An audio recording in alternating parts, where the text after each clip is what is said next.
मराठा समाजाला खरंच आरक्षणाची गरज आहे का? छत्रपती शिवाजी महाराजांना अंगावर काळं पिकलं जातं. सगळ्यात जास्त धुणभांडी करणारी जात आता सध्या कुठली होत असेल तर मराठा समाजाची वाहिली. 70-70 वर्षाच्या बायकांच्या पिंढऱ्या फुटापर्यंत मानतात. तुम्हाला काय वाटतं दादा, मनोज जरांगे पाटील दादांनी घेतलं असेल पाकिट? आंदोलन मागणं एवढं चुकीचं आहे का? आपल्या लोकांना टक्कल करण्यात आलं, मराठा समाजाच्या लोकांना टक्कल करण्यात आलं. डॉक्टर बाबासाहेब आंबेडकरांबद्दल मराठा समाजात कधीच द्वेष नाही. आपल्याला यश दरवेळेला मिळाल्यासारखं होतं आणि अगदी तोंडाचा घास काढून घेतला जातो. असंही एक घर दाखवू शकतोय की जिथं त्यांना आत्महत्या केल्यावर त्याच्या दारात फटाकड्या पण वाजतात. तर मग आपले आंदोलन दिल्लीत का जात नाही? म्हणजे सेंट्रल गव्हर्नमेंटला आपण टार्गेट का नाही करत? आज जर मराठा समाज हे आंदोलन थांबलं तर दुर्दैव असं आहे की त्याच्यानंतर लवकरात लवकर मराठा समाज कधीच एक होणार.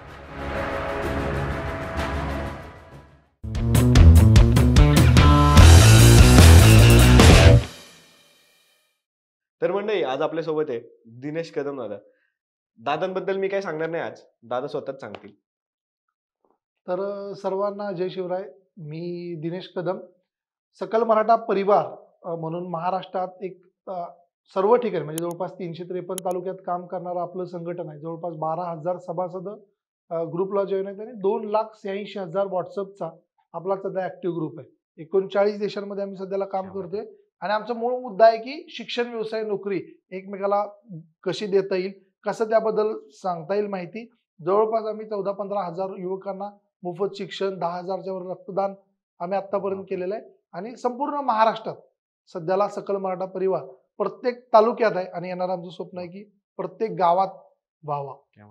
दादा एवढं सगळं सोशल वर्क करत असताना दादांचा स्वतःचा व्यवसाय पण आहे, ज्याच्यामध्ये जवळजवळ 70 लोक काम करतात. म्हणजे खरंच खूप अवघड गोष्ट आहे की दोन्ही हे सांभाळणं आणि एवढं सगळं मोठं साम्राज्य उभं करणं. तर आज आपण गोष्टींवरती चर्चा करणार आहे भरपूर आणि तुमच्या सगळ्यांची प्रश्नांची उत्तरं आज आपल्याला दादांकडून मिळणार आहे, आपल्या सगळ्यांच्या प्रश्नांची. तर चला सुरू करूया. दादा, आता मराठा आंदोलन हे फार मोठ्या प्रमाणात सुरू आहे. मनोज जरांगे पाटील दादांनी पूर्ण मराठा जो खूप कधीच एकत्र आला नव्हता, तो खूप वर्षांनंतर एकत्र आला आणि एक मोठं आंदोलन उभं राहिलं. लाखोनी मोर्चे निघतायत, तरी पण आपल्याला यश का नाही मिळत आहे? नाही, यश मिळत नाही म्हणजे आपल्याला यश दरवेळेला मिळाल्यासारखं होतं आणि अगदी तोंडाचा घास काढून घेतला जातो. म्हणजे जवळपास 1980 पासून हेच आंदोलन सुरू आहे. दरवेळेला पॉलिटिक्स येते, राजकारण येते, आरक्षण आपल्याला देतेच सुद्धा आणि प्रत्येक आंदोलन हे बरोबर इलेक्शनच्या एंडला अगदीच उठतंय आणि बरोबर राजकारणी लोक आरक्षण देतात आणि त्याच्यानंतर पुढच्या काळात परत ते हायकोर्ट, सुप्रीम कोर्टच्या बरोबर अडकते. 16%, परत 13%, परत आता मिळालेलं 10%. म्हणजे प्रत्येक वेळेला मराठा समाजाची दिशाभूलच एक प्रकारे दिसते. तेच आता मला तेच सगळ्यात टेक्निकल गोष्टी झाले. 10%, 12%, 16%. मी पण मराठा समाजामध्ये येतो. मला खूप लोकांचे मेसेज आले की तू मराठा समाजावरती जे आता उपोषण सुरू आहे तर त्याच्यावरती पॉडकास्ट कर, किंवा लोकांना हे माहित नाहीये की नक्की डीप मध्ये जाऊन की नक्की काय मुद्दे आहेत आरक्षणाचे. मुद्दे दरवेळेस बदलतायत का, तर ते कुणाला समजत नाही. म्हणजे जर सोप्या भाषेत सांगायचं गेलं तर हे उपोषण का सुरू झाले हे कुणाला अजून कळलेलं नाहीये. एकदम डीप लेवलला वरवरचं सर्वांना माहितीये.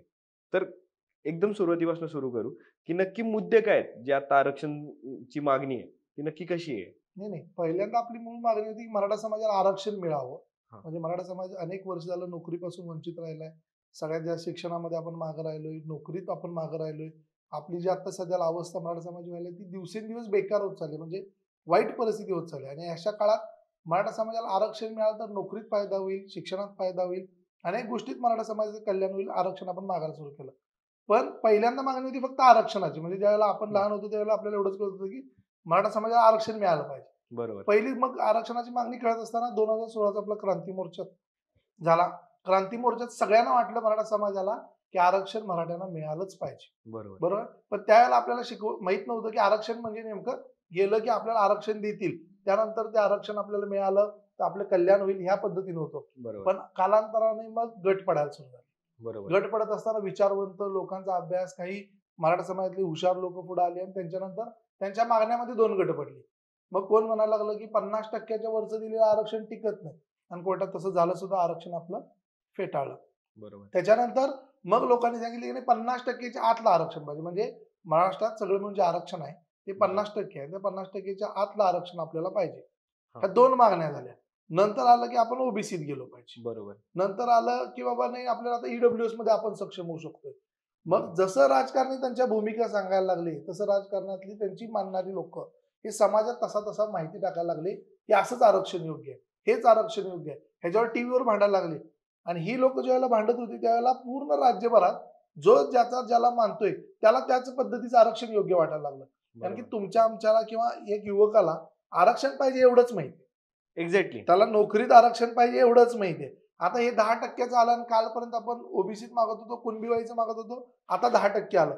मग परत प्रश्न पडतो की नेमकं आरक्षण आहे कुठे?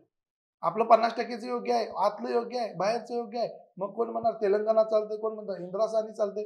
पण ज्याला आपण डीप मध्ये जायला करू त्याला कॉलेजच्या युवकाला काही कळतच नाही की नेमकं आरक्षण. म्हणजे तेच होते दादा, की युवकांना किंवा मोठ्यांपासून छोट्यांपर्यंत नक्की मागणी काय आहे? आणि एक जण ही मागणी करतोय, दुसरा जण तो मागणी करतोय. त्याच्यामध्ये समजतच नाही. आणि ते पूर्ण कन्फ्युजन सुरू झालंय आता. आणि आता कुठेतरी असं वाटलं होतं, की वाशीमध्ये आपला आता विजय झालाय आणि आलेलं यश पण नंतर लगेच त्याच रात्री चालू झालं, की नाही हे फिक्स्ड होतं आणि असं तसं आणि ह्याचा काहीच फायदा नाही झाला. म्हणजे तो फक्त इव्हेंट झाला. अशा लगेच बातम्या सुरू झाल्या. बरोबर. आणि कुठेतरी आता सगळा मराठा समाज एकत्र येतोय. मनोज जरांगे पाटलांच्या मागे उभं राहतोय. पण त्यांच्याच बद्दल आता लोकं बोलायला लागली. म्हणजे परत फुटाफूट सुरू झाली आहे. म्हणजे मराठा एकत्र येतो आणि परत त्यांच्यामध्येच भांडणं होतात आणि ते त्यांच्यामध्येच लढत राहतात. असं हे इतिहासापासून आपण बरोबर. पाहतोय. याबद्दल काय वाटतं दादा तुम्हाला? नाही, हे आता एकाच लढाईत नाही, हे प्रत्येक लढाईतलं 100% म्हणजे मराठ्यांची जेवढी आंदोलन झाली 2016ला क्रांती मोर्चा झाली आणि क्रांती मोर्चासारखी एकी अखंड महाराष्ट्रात नाही अखंड देशात कुठं नव्हती. 50-50 लाखांचे मोर्चे एक एक जिल्ह्यात निघाले. बरोबर. पण ज्या वेळेला ती जिल्ह्यात म्हणजे त्यावेळेला तर 80-80 85 वर्षाच्या बायका स्वतःहून चालत यायच्या. त्या 2016 ते 2023 पर्यंत फक्त त्यांचं झालं राजकारण. बरोबर. त्यांना काय वापरलं गेलं नाही. 2016 ते 2023 पर्यंत ज्या वेळेला त्यांना रस्त्यावर यायची वेळ झाली ते म्हणतात मनोज जरांगे साहेबांनी केलेल्या आंदोलनात यायची वेळ झाली. म्हणजे ही 9 वर्ष मराठ्यांना परत दुर्लक्षितच केलं. मध्यंतरी आंदोलन झाली, ती दगडफेक झाली, भांडणं व्हायची. पण मूळ मुद्दा काय होता, की आपला आरक्षणाचा पार्ट आहे की नाही, म्हणजे ज्या वेळेला आपण लढाई सुरू करतोय, आरक्षण मागणी सुरू करतोय, त्यावेळेला हमखास राजकारण्यांची दोन्ही समाजाला मतांचं गणितीकरण करून हे मतं आपल्याला कसं मिळतील यासाठी सगळे पक्ष कामाला लागतात. हा समाज माझा आहे म्हणून कसं दाखवायला लागतात. त्या दोघांच्या भांडणाच्या नादात परत परत परत आपण एकमेकाला समजवत समजवत भांडणं करत जातोय. ज्या वेळेला समाज घरी असतोय त्याला व्हॉट्सअपवर त्याला जी पहिल्यांदा माहिती येते ते त्या मताचा होतोय, ज्याला पहिल्यांदा कळतंय ते तोच बरोबर सांगत जातोय. त्यामुळे त्याला अभ्यास नाही, आलेल्या व्हॉट्सअपच्या मेसेजवर हेच आरक्षण कसं बरोबर आहे एवढंच तो सांगत बसतोय. त्यामुळे डीप मध्ये अभ्यास ज्यांना माहिती आहे त्यांनी खरं सांगायचं काम केलंच नाही. म्हणजे का बरं असं झालंय? नाही नाही, मग मताचं राजकारण जमणार आणि सगळ्यात मोठा गट तर मराठा समाजाचा. हं. आणि मूळ प्रॉब्लेम काय आहे की सगळ्यात मोठे आणि सगळ्यात जास्त संख्या राजकारण्यांची ही मराठ्यांची. बरोबर. त्यामुळं नेता ज्या वेळेला आंदोलनात येतोय ना त्यावेळेला पहिल्यांदा म्हणते मी पक्ष सोडून दिलाय, मी सगळं काम सोडून दिलंय, मी आजपासून फक्त मराठा समाजाचा आहे, हे पक्षासाठी लात मारायला तयार आहे, की माझी चपला बाहेर काढायला तयार आहे. परत त्याचीच षडयंत्र सुरू होते, त्याचीच लोक घुसतेत, तीच लोक विरोध करायला सुरू होतात. त्यांना कळतंय की आज या समाजात या तालुक्यांमध्ये हा व्यक्तीने मराठा समाज चांगलं गट पाडले, जिल्हा परिषद आहे, ग्रामपंचायत आहे, पैशाची ऑफर आहे, कुठलं काय टेंडर आहे, इंडर आहे, ह्याच्या सगळ्या ऑफरी चालू होतात. आणि त्या नादात खालच्या खालचा तळागाळातला आपला समाज तसाच राहतोय आणि मोठी लोक सगळी एक होतात आणि ती भांडणं नेहमीप्रमाणे म्हणजे दरवेळेला भांडणं. म्हणजे थोडक्यात ही भांडणं जी होतं त्याचं कारण राजकारण नाही आहे. 100% म्हणजे राजकारणाशिवाय राजकारणी लोक आपल्यात फूट पाडतात आणि आताही म्हणजे 100%. मनोज जरांगे साहेबांच्या विरोधात परवाच एकाने सांगितलं की त्यांना पवार साहेबांनी पाकीट दिलंय आणि त्याच्यामुळे ते फक्त त्यांच्या शब्द बोलतायत. बरोबर. अशा आता अनेक टीका व्हायला लागल्यात. काल तरी एक जण वेगळे होते, आज दुसरे जण आलेत आणि प्रत्येकाने मग कसं वेगवेगळ्या गोष्टी आता त्यांच्या बाहेर यायला लागल्यात आणि मग पुन्हा प्रकरण नाही, बिघडत पण चाललंय. ह्याच्यात दुःख एवढं आहे की जर समजा तुम्हाला आजच कळालंय की पाकिट घेतलंय, हां. आजच कळालंय की हा माणूस सापडलाय, हां. तर तुम्ही त्या दिवशी बोलला नाही. मग ह्या लोकांचं पण काय साठालोटं चालू होतं काय? बरोबर. म्हणजे ज्या सेकंदाला तुम्हाला चूक कळते त्यावेळेला तुम्हाला चूक मिळायसाठी मागं पाठबळाची गरज कशाला आहे? जर समजा मनोज जरांगे चुकत असतील किंवा दुसरं कुणीही चुकत असतील तर तुम्हाला प्रेस समोर येऊन एवढा वेळ लागायची गरज लागतच नाही. तुम्ही त्याच ठिकाणी दंगा करू शकताय. बरोबर. तुम्ही पूर्ण ताकद गोळा करताय. तुम्ही मग ते बाहेर आणला जाते आणि ज्यावेळेला आता काही फोटो बाहेर काढतात, काही लोक बाहेर काढतात ज्या जवळच्या लोकांकडनं, त्यावेळेला त्यांना कळायला पाहिजे की तुमच्याकडे आधीच फोटो माहित होते ना. हा म्हणजे म्हणजे कोपर्डीचा आता त्यांनी हा किस्सा सांगितला की कोपर्डीमध्ये मनोज जरांगे पाटलांनी त्यांच्याकडे बघितलंच हा नाही किंवा 8 महिने ते पुन्हा त्यांच्याकडे बरोबर. फिरकलेच नाही. मग हे तेव्हाच झालं होतं ना. हा मग मग तो त्याच्यानंतर मुद्दा आता का आलाय? नाही मग आत्ता का आलाय हा सगळ्यात महत्वाचा प्रश्न आहे ना. तुम्हाला राजकारण करायचं होतं ना, हा, तर ज्यावेळेला जरांगे तिथनंच गेले होते तिथेच दंगा करायला गरजेचं होतं. तुम्ही तिथंच बरोबर बोलणं गरजेचं. आज तुम्हाला 2-4 महिन्यानंतर सगळं सुचायला सुरू होतं. ते वाईट होत्यात. ते चांगले किंवा ते वाईट हा प्रत्येकाचा जवळच्या व्यक्तीचा अनुभव असतो. बरोबर पण आपला मूळ मुद्दा काय होता? तेच होत आरक्षण. होतं आरक्षण. बरोबर आहे. आरक्षणावरनं पर्सनलला जाणं, मग आंदोलन संपवायला सुरू होणं आणि मग हळू करत आज जर मराठा समाज हे आंदोलन थांबलं, तर दुर्दैव असं आहे की त्याच्यानंतर लवकरात लवकर मराठा समाज कधीच एक होणार नाही. कधीच नाही. म्हणजे आता हे मराठा समाजावर विश्वास कुणावर ठेवायचा अशी कंडिशन होऊन बसली आहे. आणि सध्याला राजकारणाचं गणित बघता आणखी बाकीच्या समाजानं स्वतःचं संघटन बांधायला सुरू केलं. त्यांचेही मोर्चे निघायला सुरू झाले. जोरजोरात मोर्चे निघायला सुरू झाले. आता त्या समाजासमोर आपला हसू करतात का काय अशा कंडिशननं भांडणं करायला ती लोक. तेच समजत नाही की कोण बरोबर कोण चुकीचं असं कन्फ्युजनचे एक नाही सगळं पण माहोल तयार झालंय. बरोबर कोण चुकीचं आता समजा तुमचा माझा पर्सनल वाद आहे ते पर्सनल ठिकाणी ना. हम्म, आपण जर एका मुद्द्यासाठी एक आलोय, बरोबर आपण जर आपल्या जातीसाठी एक झालोय, आपण आरक्षणाच्या मागणीसाठी एक झालोय, तर तुम्ही पर्सनल कधीपर्यंत आणि कुठेपर्यंत गेला, कशामुळे गेला? मूळ मागणी तर आरक्षणाची होती ना. बरोबर. मग ती भरकटत तुम्ही आता तिला कुठेपर्यंत गेला ते पॉलिटिक्समध्ये कधी आलं तुमचं तुम्हालाच कळलं नाही. आता असं झालंय की आता नेमकं पॉलिटिक्सला विरोध केल्याशिवाय तुम्हाला पर्याय नाही. मग बरोबर. आरक्षणाचा मुद्दा कुठे आहे? सुप्रीम कोर्टात काही गरजेचं आहे? हायकोर्टात काही गरजेचं आहे? पण जर आरक्षण जर आपल्याला आता ते म्हणतात की 10%चं पण टिकणार आहे की नाही ह्याचीच शक्यता नाही. आणि ते तेवढं अधिवेशनात पास झाले. हां. मग आपल्याला मिळणार आहे आरक्षण का नाही मिळणार नाही आहे? मग 16% आधी दिलं पण ते पण अधिवेशनातच पास केलं. नंतर 13% दिलं ते पण अधिवेशनातच पास केलं. आताही 10% दिलं. आता तर म्हणतात की कन्फर्म टिकणार आहे. बरोबर आहे. हम्म, हायकोर्ट तर यांचं ऐकलं. सुप्रीम कोर्ट परत नाकारलं. बरं हाय टाकायच्या आधीच विरोधक तयार आहेत, बरोबर की आम्ही ह्यांना मिळवू देणार नाही. बरोबर. मग जर विरोधक ह्यांना ऑलरेडी माहिती आहे, टिकणार म्हणजे टिकू देईना झाल्यात, तर ह्यांच्या भूमिका कसल्या कठोर पाहिजे होत्या. बरं ह्यांच्या भूमिका होत असताना ह्यांनी डायरेक्ट भूमिका घेतल्यात. म्हणजे सरकारनं सुद्धा असं कसं करावं, की एक साइडनं सगळे सोयरे तुम्ही सांगताय आणि डायरेक्ट कोर्ट विधानसभेत जाऊन तुम्ही डायरेक्ट 10% 10% मागणी बरोबर. करून देताय. ती भूमिका मराठा समाजासमोर मांडणं पण गरजेचं होतं ना. मराठा बरोबर. समाज एवढंही खुळ्यात समजू नये, की डायरेक्टच तुम्ही 10% डिक्लेअर करून द्यायचं. आधी एकदा बोललाय का? समाजाला सांगितलंय का? एखादी प्रेस कॉन्फरन्स आधी घेतली आहे का? तुम्हाला दिसले कधी? नाही. 10% असं देणार आहे. तुम्हाला डायरेक्ट मुख्यमंत्री बोलतानाच दिसणार, की 10% दिलं. बरं जी बरोबर. मागणीच नव्हती. बरं मागणी असेल तर आधी समाजाला सांगणं गरजेचं होतं. तुम्हाला सरकारला तर याचं चांगलं गणित माहिती की याचं नंतर काय पडसाद उमटू शकतात. बरोबर. पण सरकारनं काय केलं? डायरेक्ट नंतर म्हणजे बघितलं. मराठा समाजाला गिनतीतच पकडायचं नाही. मग मराठा समाज चवताळणार, चिडणार आणि बरोबर. चिडला की त्यांना मला तुम्ही चिडला ना तुम्हाला लाठीचार्ज करतो, अटक करतो. म्हणजे तुम्ही दंडुकशाहीनं आम्हाला गप्प बसवणार आहे का? आमच्या मागण्यांना मग तर तुम्ही आम्हाला काय फेकून हाड फेकून दिल्यासारखं म्हणा का? असं भूमिका आहे ना काहींची. किमान समाजाच्या मागण्या काय आहेत? आम्ही तुम्हाला काय देऊ शकतो? याची चर्चा तर व्हायला गरजेचं आहे. बरोबर. समाजाच्या काही विचारवंतांसोबत गरजेचं आहे. तुम्ही डायरेक्ट येऊन डायरेक्ट डिक्लेअर करून टाकायचं. म्हणजे समाजाला एवढंही गृहीत पकडायचं नाही. पण मला असं काय वाटतं दादा, की सरकार पण तेव्हा ऐकेल जेव्हा जे समाजाचे एवढ्या संघटना झाल्या आहेत, त्या जर एकत्र येऊन त्यांनी जर एकच भूमिका मांडली किंवा एकच जर विचार मांडला, की आम्हाला एक काहीतरी ते सांगा आणि आमची ही एकच भूमिका आहे. आणि जर त्यांच्यात जर वेगवेगळ्या विविध मागण्या असतील किंवा एक जण 50% वरचं किंवा एक जण खालचं किंवा कुणबीतून किंवा ईडब्ल्यूएस मधून हे जर सगळ्यांना वेगवेगळ्या मागणी केलं तर मग ते सरकारला पण कळणार नाही ना, की कुणाचा नाही, नाही. ऍक्सेप्ट करायचा. मूळ मुद्दा काय आहे? पहिल्यांदा ह्यांनी भांडणं लावली कुणबी वर्सेस मराठाच. ही म्हणजे कुणबी वर्सेस मराठा मराठा ही भांडणं झाली. पहिला भांडणं लावली. बरं. म्हणजे कुणबी लोकांनी पुढे येऊ नये म्हणून ह्याच्यात षडयंत्र केलं पहिल्यांदा. म्हणजे मराठा जातीत 4 जाती. मराठा, मराठा कुणबी, कुणबी मराठा, कुणबी अशा 4 जाती. त्याच्यामध्ये ह्यांनी काय डोकं लावलं, की पहिल्यांदा ही लोकं वाद केली. म्हणजे त्या लोकांनी आंदोलनाला सपोर्टच करू नये. म्हणजे अनेक जिल्ह्यांमधनं आंदोलनाला तितका प्रतिसाद का मिळत नव्हता?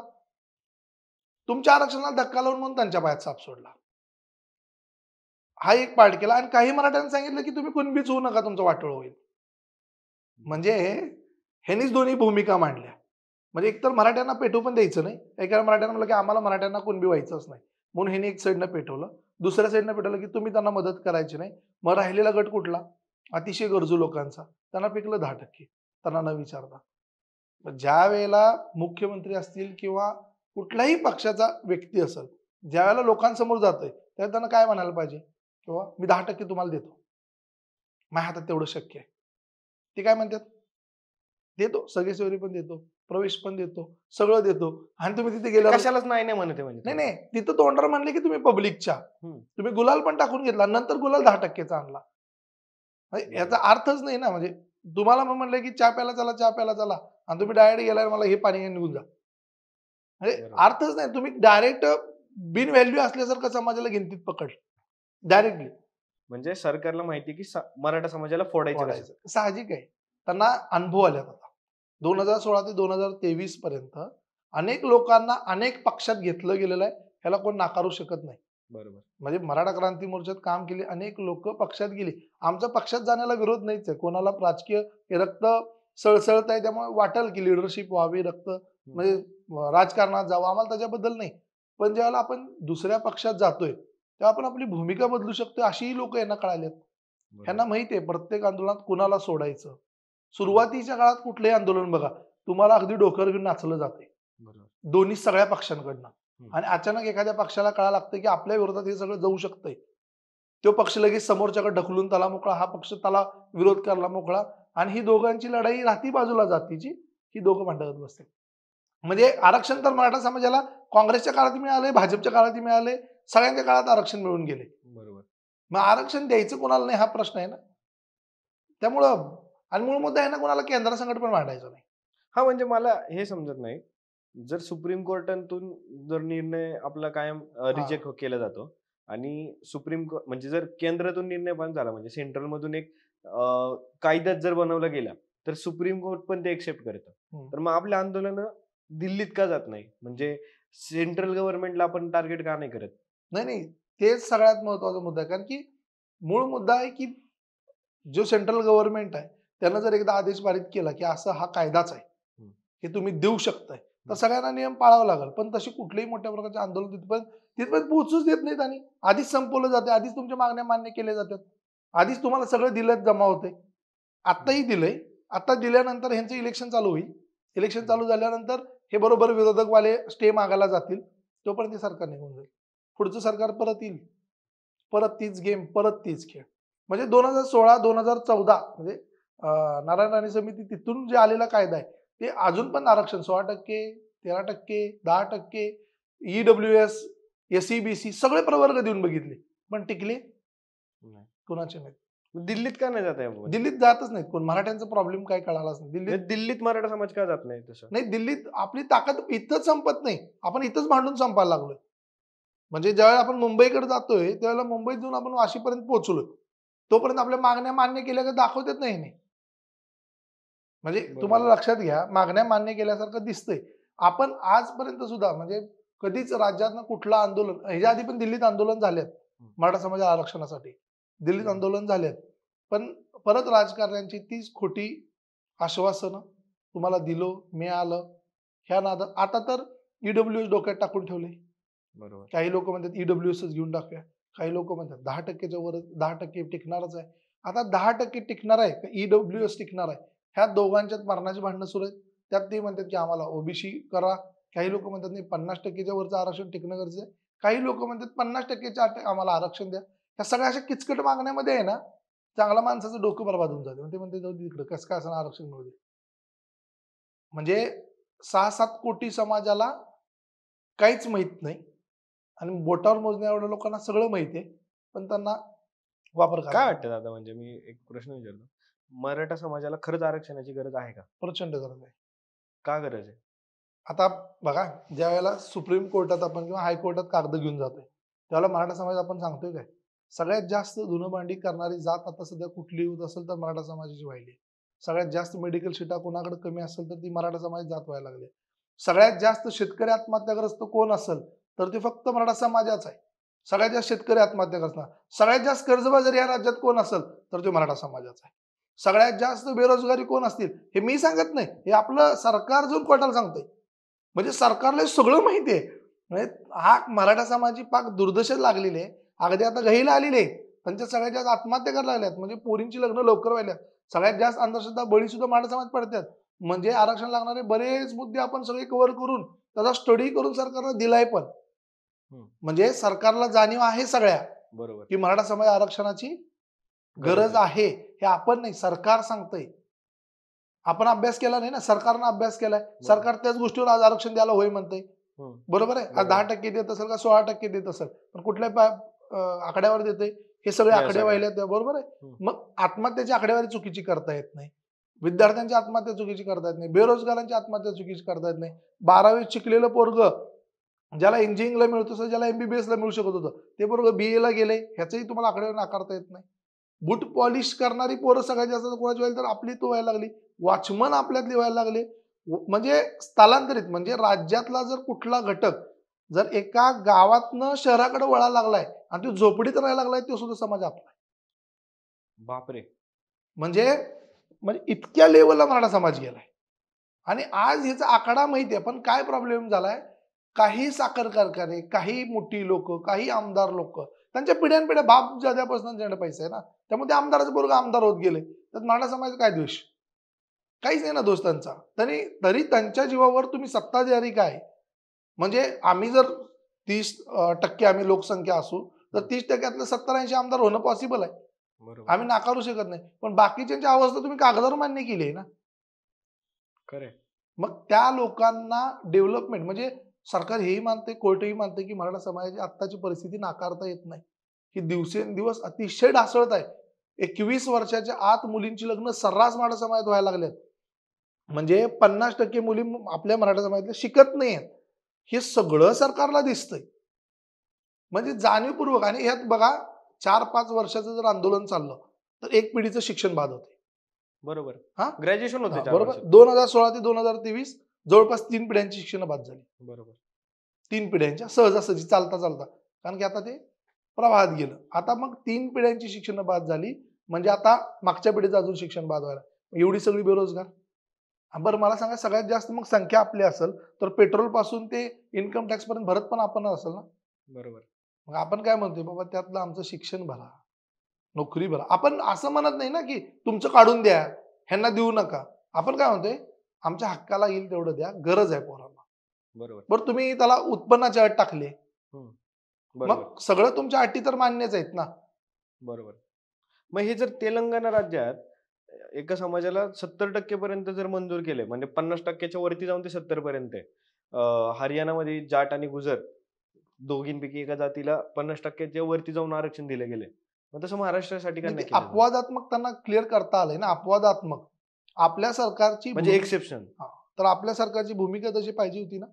सरकार मांडणी करत असताना ह्यांनी सॅम्पल सर, म्हणजे समजा हायकोर्टात चाललोय, हायकोर्टात जात असताना तुम्ही कसं जायला पाहिजे, कागदाचा बंच घेऊन जायला पाहिजे. ह्यांनी जात असताना कसं जातात, सॅम्पल सर्व्हे घेऊन जातात. म्हणजे समाजाची चेष्टाच आहे ना एक प्रकारची. तुम्ही सॅम्पल सर्व्हे घेऊन जाताय. म्हणजे थोड्या लोकांवरती केलेला म्हणजे सर्वे. जिथं संख्या 6 कोटी तुम्ही घेऊन गेला 3 लाख लोकांचा सर्वे. मग हायकोर्ट म्हणत असेल की बाबा तुम्ही तुमच्याच लोकांचा केला असेल, राज्यात थोडी सर्वे. बरोबर. म्हणजे थोडक्यात जर आरक्षण हवं असेल तर पहिला सर्वे झाला पाहिजे प्रॉपर. नाही, आरक्षण व्हायला पाहिजे तर पहिल्यांदा सगळ्या राजकारण्यांचं मत एक पाहिजे, कारण की सर्वे सुद्धा त्यांच्याच हातात आहे. पण ते तर म्हणतात ना आम्ही सगळे एकत्र आहे, आम्हाला नाही, वाटतंय एकत्र आहे, पण मग तुम्ही एकत्र आहे तर मग आपली मागणी काय होती, आधीच सगळं सोडून द्या. आता मनोज जरांगे जे वाशीला गेले होते त्याला ती मागणी काय होती, सगळे सोयरे. बरोबर आहे. त्या विषयाला तुम्ही देतो म्हणून जर तुम्ही 20 तारखेला डायरेक्ट जाऊन म्हणताय की तुम्हाला 10% दिलं, तुम्हाला स्टेज होता ना त्या दिवशी माईकला, तुम्ही त्यावेळी म्हणाल पाहिजे 10% मी देऊ शकतो बाबांनो. मग तुम्ही तुमचाच डिसिजन ऐकताय किंवा तुमचा डिसिजन सांगताय, हे तर सरळ जर करतोय ना. तर तुम्हाला तुमची आता समजा 1 कोटी लोक रस्त्यावर उतरलेत, 1.5 कोटी लोक एका भाषणाला येऊन गेलेत, त्यांची मागणी काय आहे, तुम्ही देताय काय? म्हणजे किमान मागणीबद्दल बोला तरी. हरकती आल्या किंवा ना हरकती आल्या, जे काय यांच्याबद्दल 5-6 लाख हरकती आल्या किंवा असंही त्यांचं मत आहे, अनेक हरकती आल्या त्या गोष्टींवर. पण माझं काय मत आहे, तुम्ही देण्याची भूमिका तर दिसली पाहिजे. तुम्ही त्यांना घाबरून बरत नाही. मग 6 कोटी लोकांना तुम्ही गिनतीत पकडा नका 6 लाखासाठी. मग ते आता किती दिवस चालणार आहे? हे म्हणजे चालतच राहणार. हे असं दिसतंय एकंदरीत प्रत्येकाला की हे नेव्हर एंडिंग आहे, की हे असंच चालू राहणार. प्रत्येक वेळेस मागणी होणार, प्रत्येक वेळेस काहीतरी कुठल्या तरी मागण्या पूर्ण होणार आणि ते परत बॅक टू द एंड की ते बरोबर. नाही, दुर्दैव तसंच. कसं आहे, की दुर्दैव आहे की ह्याच्यात दररोज आरक्षण मिळेपर्यंत आत्महत्या वाढत चालल्या. मला एक्झॅक्टली तोच पॉइंट म्हणायचा आहे, की मी जेव्हा पेपर वाचतो किंवा जेव्हा 2016 पासून मराठा क्रांती मोर्चा सुरू झाला, तेव्हापासून खूप लोकांनी ना आरक्षण मिळावं याच्यासाठी आत्महत्या केल्यात. लोकांनी केसेस अंगावर घेतल्यात. ह्याचं किती गांभीर्य आहे या गोष्टीचं? की लोकांना माहीत नाही. म्हणजे फक्त आपण करतो, की ह्यांच्यावरती केसेस पडल्या. पण ती एक केस पडणं हे किती एखाद्याच्या जीवाला म्हणजे आयुष्य बरबाद करू शकतं. काय वाटतं तुम्हाला त्याच्यावर? नाही, विषय बघा, की केस कुणासाठी करायला गेलाय तो मुलगा? समजा मला वाटतं, की मराठा म्हणजे माझ्यावर सुद्धा वैयक्तिक केसेस आहेत या सगळ्या आंदोलनाच्या नादात. हं. पण ज्यावेळेला आपण त्यावेळेला तिथं जात असतो, त्यावेळेला आपल्याला काय वाटतंय, की मराठा समाजाला आरक्षण मिळावं यासाठी मी रस्त्यावर उतरलोय. बरोबर. आज मला जर केस पडली, तर त्या दिवशी माझं शिक्षण बरबाद, माझंही सगळं करिअर बरबाद. पण या केसेस घेत असताना त्यांच्यावरती वेळ का आली? वेळ का आली? आणि बरं ती कुठे गेली होती? का ती कुठं हमला करायला बॉम्ब घेऊन गेली होती का? ती रस्त्यावर हं. उतरली होती. त्यांना सोडून देणं पण तेवढंच गरजेचं होतं. म्हणजे 2018चं ते आंदोलन हां. झालं.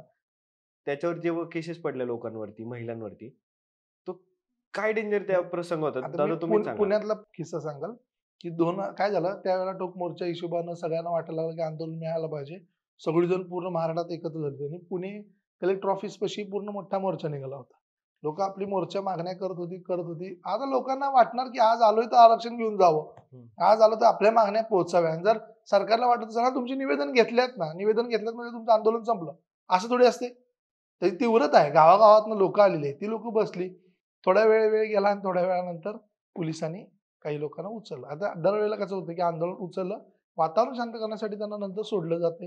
थोडा वेळ बसवलं जाते, नोटिसा दिल्या जातात. ह्या लोकांना आपल्या उचललं, हाणलं आणि डायरेक्ट एरोड्यात टाकलं. डायरेक्ट एरोड्यात. बरं एरोड्यात टाकलं नाही. मला सांगा आंदोलन मागणं एवढं चुकीचं आहे का? आपल्या लोकांना टक्कल करण्यात आलं. मराठा समाजाच्या लोकांना टक्कल करण्यात आलं. म्हणजे बाहेर आल्यावर लाज वाटावी. हे किती दुर्दैव आहे. आता काही नियम असतील म्हणा, जेलचे नियम असतील, हे असतील. मग बाकी सगळी कैदी तर केसावालीच होती ना. ही आपली लोकं टकली करण्यात आली. ज्यावेळेला ती लोकं त्यांच्या घरातल्या म्हणजे काही लोकं तर एज्युकेशनला आली होती ना. कोणाचं वडील यवतमाळला, कोणाचं वडील बीडला. 8-8, 9-9 जण पोरगं कळत नव्हतं कुठे आहे. मग तरी येऊन खेड्यापाड्यातल्या लोकांनी जामीन. बरं ते पोरगं ज्यावेळी जॉब मागत होतं, इथं कशाला आलं होतं? आरक्षणाची लढाई करायला. चौकशी नाही, काय नाही. त्याचं करिअर बरबाद, त्याच्यानंतर केसेस बरबाद. 10-10, 12-12 दिवस त्या येरवडा जेलमध्ये टाकलं. मला सांगा आरक्षण मागणं म्हणजे त्याला त्रास झालाय, त्याच्या आयुष्य जे भोगलंय, ते मागायला जाणं म्हणजे येरवड्यात जाण्यासारखं जर असेल, तर म्हणजे समाजाला परत तुम्ही रस्त्यावर उतरू नका म्हणून ही भीती घालण्याचा प्रकार नाही? म्हणजे त्रास झाला म्हणून तो रस्त्यावर उतरला, तर हां. त्याला त्याचा अजून जास्त त्रास झाला. मग पुढच्या वेळेला ते पोरगं काय बोलतंय? "मी जाणार नाही बाबा, लय हाल होते." म्हणजे इतकं तरी सुद्धा एवढा लाखात समाज उतरतोय. म्हणजे त्यांना त्रास किती होत असेल? बायकांना म्हणजे आंतरवली तलाठीमध्ये तर मी वैयक्तिक बोललेलो आहे, बघितलेलं आहे. त्याच्यामध्ये तर बायकांच्या पिंढऱ्या 70-70 वर्षाच्या बायकांच्या पिंढऱ्या फुटेपर्यंत मारण्यात आले. म्हणजे बायका ह्या 70-80 वर्षाचे काय त्रास देऊ शकतात? त्यांच्या पिंढऱ्या फुटल्या. म्हणा कायदा सुव्यवस्था. बरं कायदा सुव्यवस्था बंदूक, गोळ्या बार असं काय करत आहे काय ते? म्हणजे काय करत होते? मी म्हणतो आंदोलनाची भूमिका काही असेल. मी आता पण ऐकलं की पाणी मारतील, धुळखंडी सोडतील, लाठीचार्ज कर. तुम्ही छड्यानं गोळ्या मारताय बंदुका. म्हणजे मराठा समाजाचा द्वेष किती लांब असावा तुमच्यावर. मग वाईट वाटणार नाही समाजाला? आता असं नाही वाटत, की सहन करेपर्यंत आणि एक दिवस ते असं फुटेल ना, की ते मग कुणालाच नाही आवरता पण येणार मग नाही. फुटूच द्यायचं नाही ना. मग असंच की मग एकमेकाला एक जण आंदोलन करायला लागलाय तर दुसरा त्याच्या मागे सोडायचा. तुम्ही कुठला मराठा समाजाचा नेता सांगा, कुठलाही आजपर्यंतचा. फक्त स्वर्गीय अण्णासाहेब पाटील सोडले, तर कुठला नेता सांगा मराठा समाजातला, ज्याला ही लोकं नावं ठेवत नाहीत. ह्या सगळ्यांच्या विरोधात एक बाजूला विरोधक ठेवलाच ठेवला. कुणीही घ्या तुम्ही, कुणीही घ्या. त्याला जवळच्याच लोक म्हणजे तुम्ही आणि मी आज एकत्र आंदोलन करतोय ना, उद्या तुम्ही कुठलंही आंदोलन घ्या. त्या आंदोलनात तुम्ही आणि मी हे उद्या दुश्मन झालेच असणार याचं 100% सत्य आहे. आणि जे संघटन एकमेकाच्या विरोधात गेलंच नाही, ते संघटन नव्हतं. फेम, पैसा अचानक या आंदोलनात कधीही येतोच. मी ग्रुपचा काम करण्यापासून मी सांगू शकतोय. मी ऑफिशियल बिनधास्तपणे सांगू शकतोय. या सगळ्यामध्ये तुम्हाला ऑफर नावाची चीज प्रचंड असते. प्रचंड. म्हणजे माझ्याबद्दल चांगलं बोल. तुला काय पाहिजे ते, तुझ्या पाहिजे ते सपोर्टसाठी होतो. हे जर तुम्हाला एका मुख्यमंत्री लेव्हलचा माणूस बोलत असेल ना, ज्या माणसाकडे खायला नाही, त्या माणसाला अचानकच वाटतं, की अरे आपली परिस्थिती बदलू शकते. आणि ह्याच विकलेल्या लोकांमुळं आजपर्यंत आंदोलन फुटले. म्हणजे शेवटी कुठले आंदोलन फुटतंय ते पैशांवरून शेवटी. पैसा, सत्ता, पक्ष म्हणजे आपल्या शाप लागलाय, शाप. म्हणजे नाईलाज. म्हणजे विचार करा ना, एक जर 16-17 वर्षाची पोरगी बापाला सांगत असेल की पप्पा तुमचं कडनं माझं शिक्षण व्हायला मला त्रास होतोय आणि मला दिसतंय आणि माझ्या शिक्षणाचा आणि लग्नाचा खर्च तुम्हाला होऊ नये, आपल्या समाजाला आरक्षण मिळत नाही, त्यामुळे पप्पा माझा त्रास तुम्हाला होऊ नये म्हणून मी आत्महत्या करते. ही जर 16 वर्षाच्या पोरगीला कळत असेल तर ती जिजाऊ कशी होणार? तिच्या मनात समाजाबद्दल कसं प्रेरणा येणार? दुसऱ्या मुलीला वाटत असेल की अरे आपल्या कोपर्डीसारख्या बहिणीवर जेव्हा अत्याचार होतात त्यांना अजून फाशी मिळत नाही, तर ती मुलगी मराठ्यांचा अभिमान कसा बाळगणार? वाटण्यासारखी गोष्ट आहे ना. ज्या काटा आला बापाला अंगावरती. ज्या बापाला वाटतंय की माझ्या पोरांची मी शिक्षण पार करू शकत नाही, तो बाप स्वतःच्या लेटरमध्ये लिहितोय की मी आत्महत्या करतोय, मला तुमच्याकडनं शिक्षण होणार नाही. तो बाप त्याच पोरांच्या समोर ज्यावेळी डोळ्यात फासावर लढलेला असेल, त्याला त्या पोरांना काय वाटत असेल की आपली जात म्हणजे काय? म्हणजे बापाला जर वाटत असेल की नाही माझं पोरगं MBBS ला शिकाव आणि तुम्ही जातीमुळे बाहेर काढत असाल मार्क असताना सुद्धा, तर त्या बापाला लाचारशिवाय पर्याय नाही. आता शेती पण नाही विकायला. आता नोकरी तर आम्ही तुम्ही डिक्लेअर केला आम्ही धुणं भांडी करतोय, तर धुणं भांडीवरनं तर आम्ही 1 कोटी तुमचं डोनेशन भरू शकत नाही. पण डोनेशन द्यायला गेलं तर सगळ्यात जास्त क्वालिटी तर आपल्याच माणसाची. ते तरी बी साथ देत नाहीत. म्हणजे महामंडळ सारथीसारख्या योजना निघाल्या तरी त्या गावापर्यंत पोहोचल्या जात नाहीत. मग आत्महत्या करत जर असेल आपण, तर काय दुर्दैव विचार करा की आत्महत्या एवढ्या घाण लेवलच्या व्हायल्यात, एवढ्या घाण लेवलच्या, की आत्महत्या केलेल्या लोकांना फक्त त्या दिवसाची एक पेपर फ्रेम सोडलं की त्याच्या घराची राख रांगोळी झाली तरी कोण परत बघत नाही. त्या दिवशी दुनियाभराची लोक त्याच्या घरात, दुसऱ्या दिवशी समाज पण त्यांना विसरत असेल तरी सुद्धा दुसऱ्या गावात अजून आत्महत्या करते, अजून आत्महत्या करते, अजून आत्महत्या करते. त्यांची परिस्थिती काय व्हायला लागली? म्हणजे आत्महत्या करणारा म्हणजे शेवटच्या टोकाला आहे आणि त्या शेवटच्या टोकापर्यंत आलेली लोक जर बघितली तर तुम्ही विचार सुद्धा करू शकणार नाही. म्हणजे घरात खायला अन्न नाही. मग उद्या 2 नंबर केलं गेल्याकडे आपली लोक बाद म्हणून सांगायला डिक्लेअर करायला बसले. सुशिक्षित बेरोजगार कोण करायला? व्यवस्थाच ना. सरकारच ना मग हा, तिथं. आणि दुर्दैवाची गोष्ट कशी आहे, ह्या सरकारला हेही माहिती आहे की तुमचं शिक्षण, तुम्ही शिक्षणात कमी आहे, शिक्षणाची फी तुम्हाला होत नाही, तुम्हाला राहायची व्यवस्था होत नाही, तुमच्या मुलींना येण्या जाण्याची व्यवस्था होत नाही, तुमच्या मुलींच्या लग्नासाठी पैशाची व्यवस्था होत नाही. मला सांगा, आरक्षण जरी देता आलं नाही तर सरकारला पैसा तर देता येतोय. बरोबर. सरकारला पैशाच तर अडचण नाही आहे ना. बरोबर. मग समाजात सगळ्या सरसकट पोरांचं शिक्षण का फुकट करू शकत नाही? हा, म्हणजे मला तेच म्हणणं होतं की म्हणजे सरकारने आता मुलींसाठी शिक्षण फ्री केलं, तसं मग एका समाजाला पूर्ण शिक्षणच जर फ्री केलं तर? नाही, आम्ही म्हणजे आपण आता समजा किंवा एका समाजाला म्हणण्यापेक्षा सगळ्यांनाच. सगळ्या समाजाचं जर शिक्षण फ्री केलं तर हा प्रश्नच उभा राहणार नाही ना. म्हणजे दादा मी हे काय म्हणतोय की जेव्हा मी 10वीतून पुण्यात आलो शिक्षणासाठी, तेव्हा मला 10वीला 88% होते. तेव्हा असं वाटत होतं एक चांगलं कॉलेज पुण्यातलं भेटावं. तोपर्यंत 10वी पर्यंत कुणालाही हे माहित नसतं की आरक्षण काय वगैरे वगैरे बरोबर, वगैरे. बरोबर. सगळे एक सारखे असतात. शाळेत कुठेही जात बघितली जात नाही.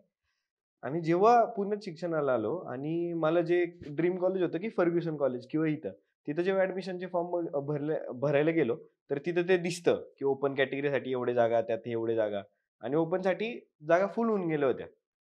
आणि माझ्या मित्राला 85%, पण त्याला ते कॉलेज भेटलं कारण की त्यांच्याकडे सीट अवेलेबल होतं. आणि तेव्हा मला कळालं की हे आरक्षण बिरक्षण असते, म्हणजे इथं फक्त तुमचे बरोबर. मार्कांवरती काही नाही, इथं आरक्षण मध्ये पण म्हणजे तुमची कास्ट पण पाहिली जाते. मला तिथं समजलंच नाही की हे का. म्हणजे मी रात्रंदिवस अभ्यास केला कुठल्या तरी एक चांगल्या कॉलेजसाठी, आणि तिथून पुढे मग माझं ते मूडच गेलं थोडक्यात शिक्षणाचा. म्हणून थोडक्यात हे सगळं झालं. बरोबर. पण प्रत्येकाला नाही ना, ती जेव्हा इच्छा मूड झाली त्या दिवशी झोपू शकलं नव्हतं की काय चुकलं आपलं. या प्रश्नाचे उत्तरच अजूनपर्यंत नाही भेटलं कधी. ते पण, आणि वर्ण असं व्यवस्था आहे ना की त्यानं जर मराठा समाज म्हणून मागं वळून बघितलं तर त्याच्या मागं समाज पण दिसत नाही, हा, संस्था पण दिसत नाही, लोक पण दिसत नाही त्याला सपोर्ट करणार. म्हणजे काही एक 16 जातीत असं तर आहे की किमान तुला अडचण आली तर आम्ही पैसे तर देतो. बरोबर. मराठा समाजात तसंही नाही आहे. XYZ जातीत आहे की काही नाही झालं तर आम्ही तुझी लग्न लावून देतो, तुला व्यवसायासाठी पैसे देतो. मराठा समाजात तसंही नाही आहे. म्हणजे आपल्यातली लोकांनी एकमेकां, म्हणजे आणि त्यात प्रॉब्लेम काय झालाय, श्रीमंत लोक खाली यायला तयार नाही आहेत. श्रीमंत लोक म्हणतात आम्हाला कायची गरज नाही. मध्यमवर्गीय मुलं म्हणतात हाय तेवढं वास आहे. गरिबांची बेकार अवस्था आहे. म्हणजे गरिबांना फक्त मारायचं. म्हणजे एकदा का चुकून आपण वरच्या आपण ऑलरेडी मध्यमच्या खाली आलेलोच आहे. आता मध्यमच्या जरा जरी खाली आलो आणि 1 लाखाची फी जर आली ह्या वर्षी, तर पगार 12,000, 1,00,000 पोराची फी, बाकीचा तर खर्च ऑलरेडीच आहे. तर ते घर तर पूर्ण ढासळणारच आणि त्याच्यानंतर जॉब नाहीतच. मग ते पोरगं काय प्रॉब्लेम होतंय, शिकतंय पण लाख रुपये घालून आणि नंतर जाते एमपीएससी युपीएससीला. बरोबर. म्हणजे आणि तिथं जाऊन परत जर तिथं नाही आलं तर बरोबर, पुन्हा ते परत गोल फिरते. मग एमपीएससीतलं आत्महत्येचं पोरगं प्रमाण तिकडे वाढायला तिथं लागले. नाही, एमपीएससी तर एक खोलीत म्हणजे असं आता वातावरण आहे की त्या पोरांना घराकडे जायला तोड नाही. म्हणून त्या पोराने ना एमपीएससी खोटे अधिकारी झालं म्हणून पण सांगायला चालू केलं. इतकं भीतीदायक वातावरण दादा झालं. एवढं खराब की मी आताच परवाच्या एका बिल्डिंग मध्ये गेलो होतो सहज, आणि तिथं एक मुलगा वाचत बसला होता, वॉचमनचे कपडे घालून. तर मी कुतूहलाने विचारलं की दादा काय वाचतोय तो? म्हणणार नाही दादा, एमपीएससीची यूपीएससीची तयारी करतोय. तो वॉचमनची ड्युटी करतोय आणि म्हणणार घरी जायला पैसे नाही आणि घरी सांगता येणार नाही मला की मागता येत नाही, बरोबर. कुठल्या तोंडाने करून पैसे मागू कळत नाही. त्याच्यामुळे म्हटलं मला हे करावं लागतं. ही जर परिस्थिती असेल तर काय म्हणजे, आणि कुणाला समजत नाही की ह्याच्यावर म्हणजे ऑप्शन काय?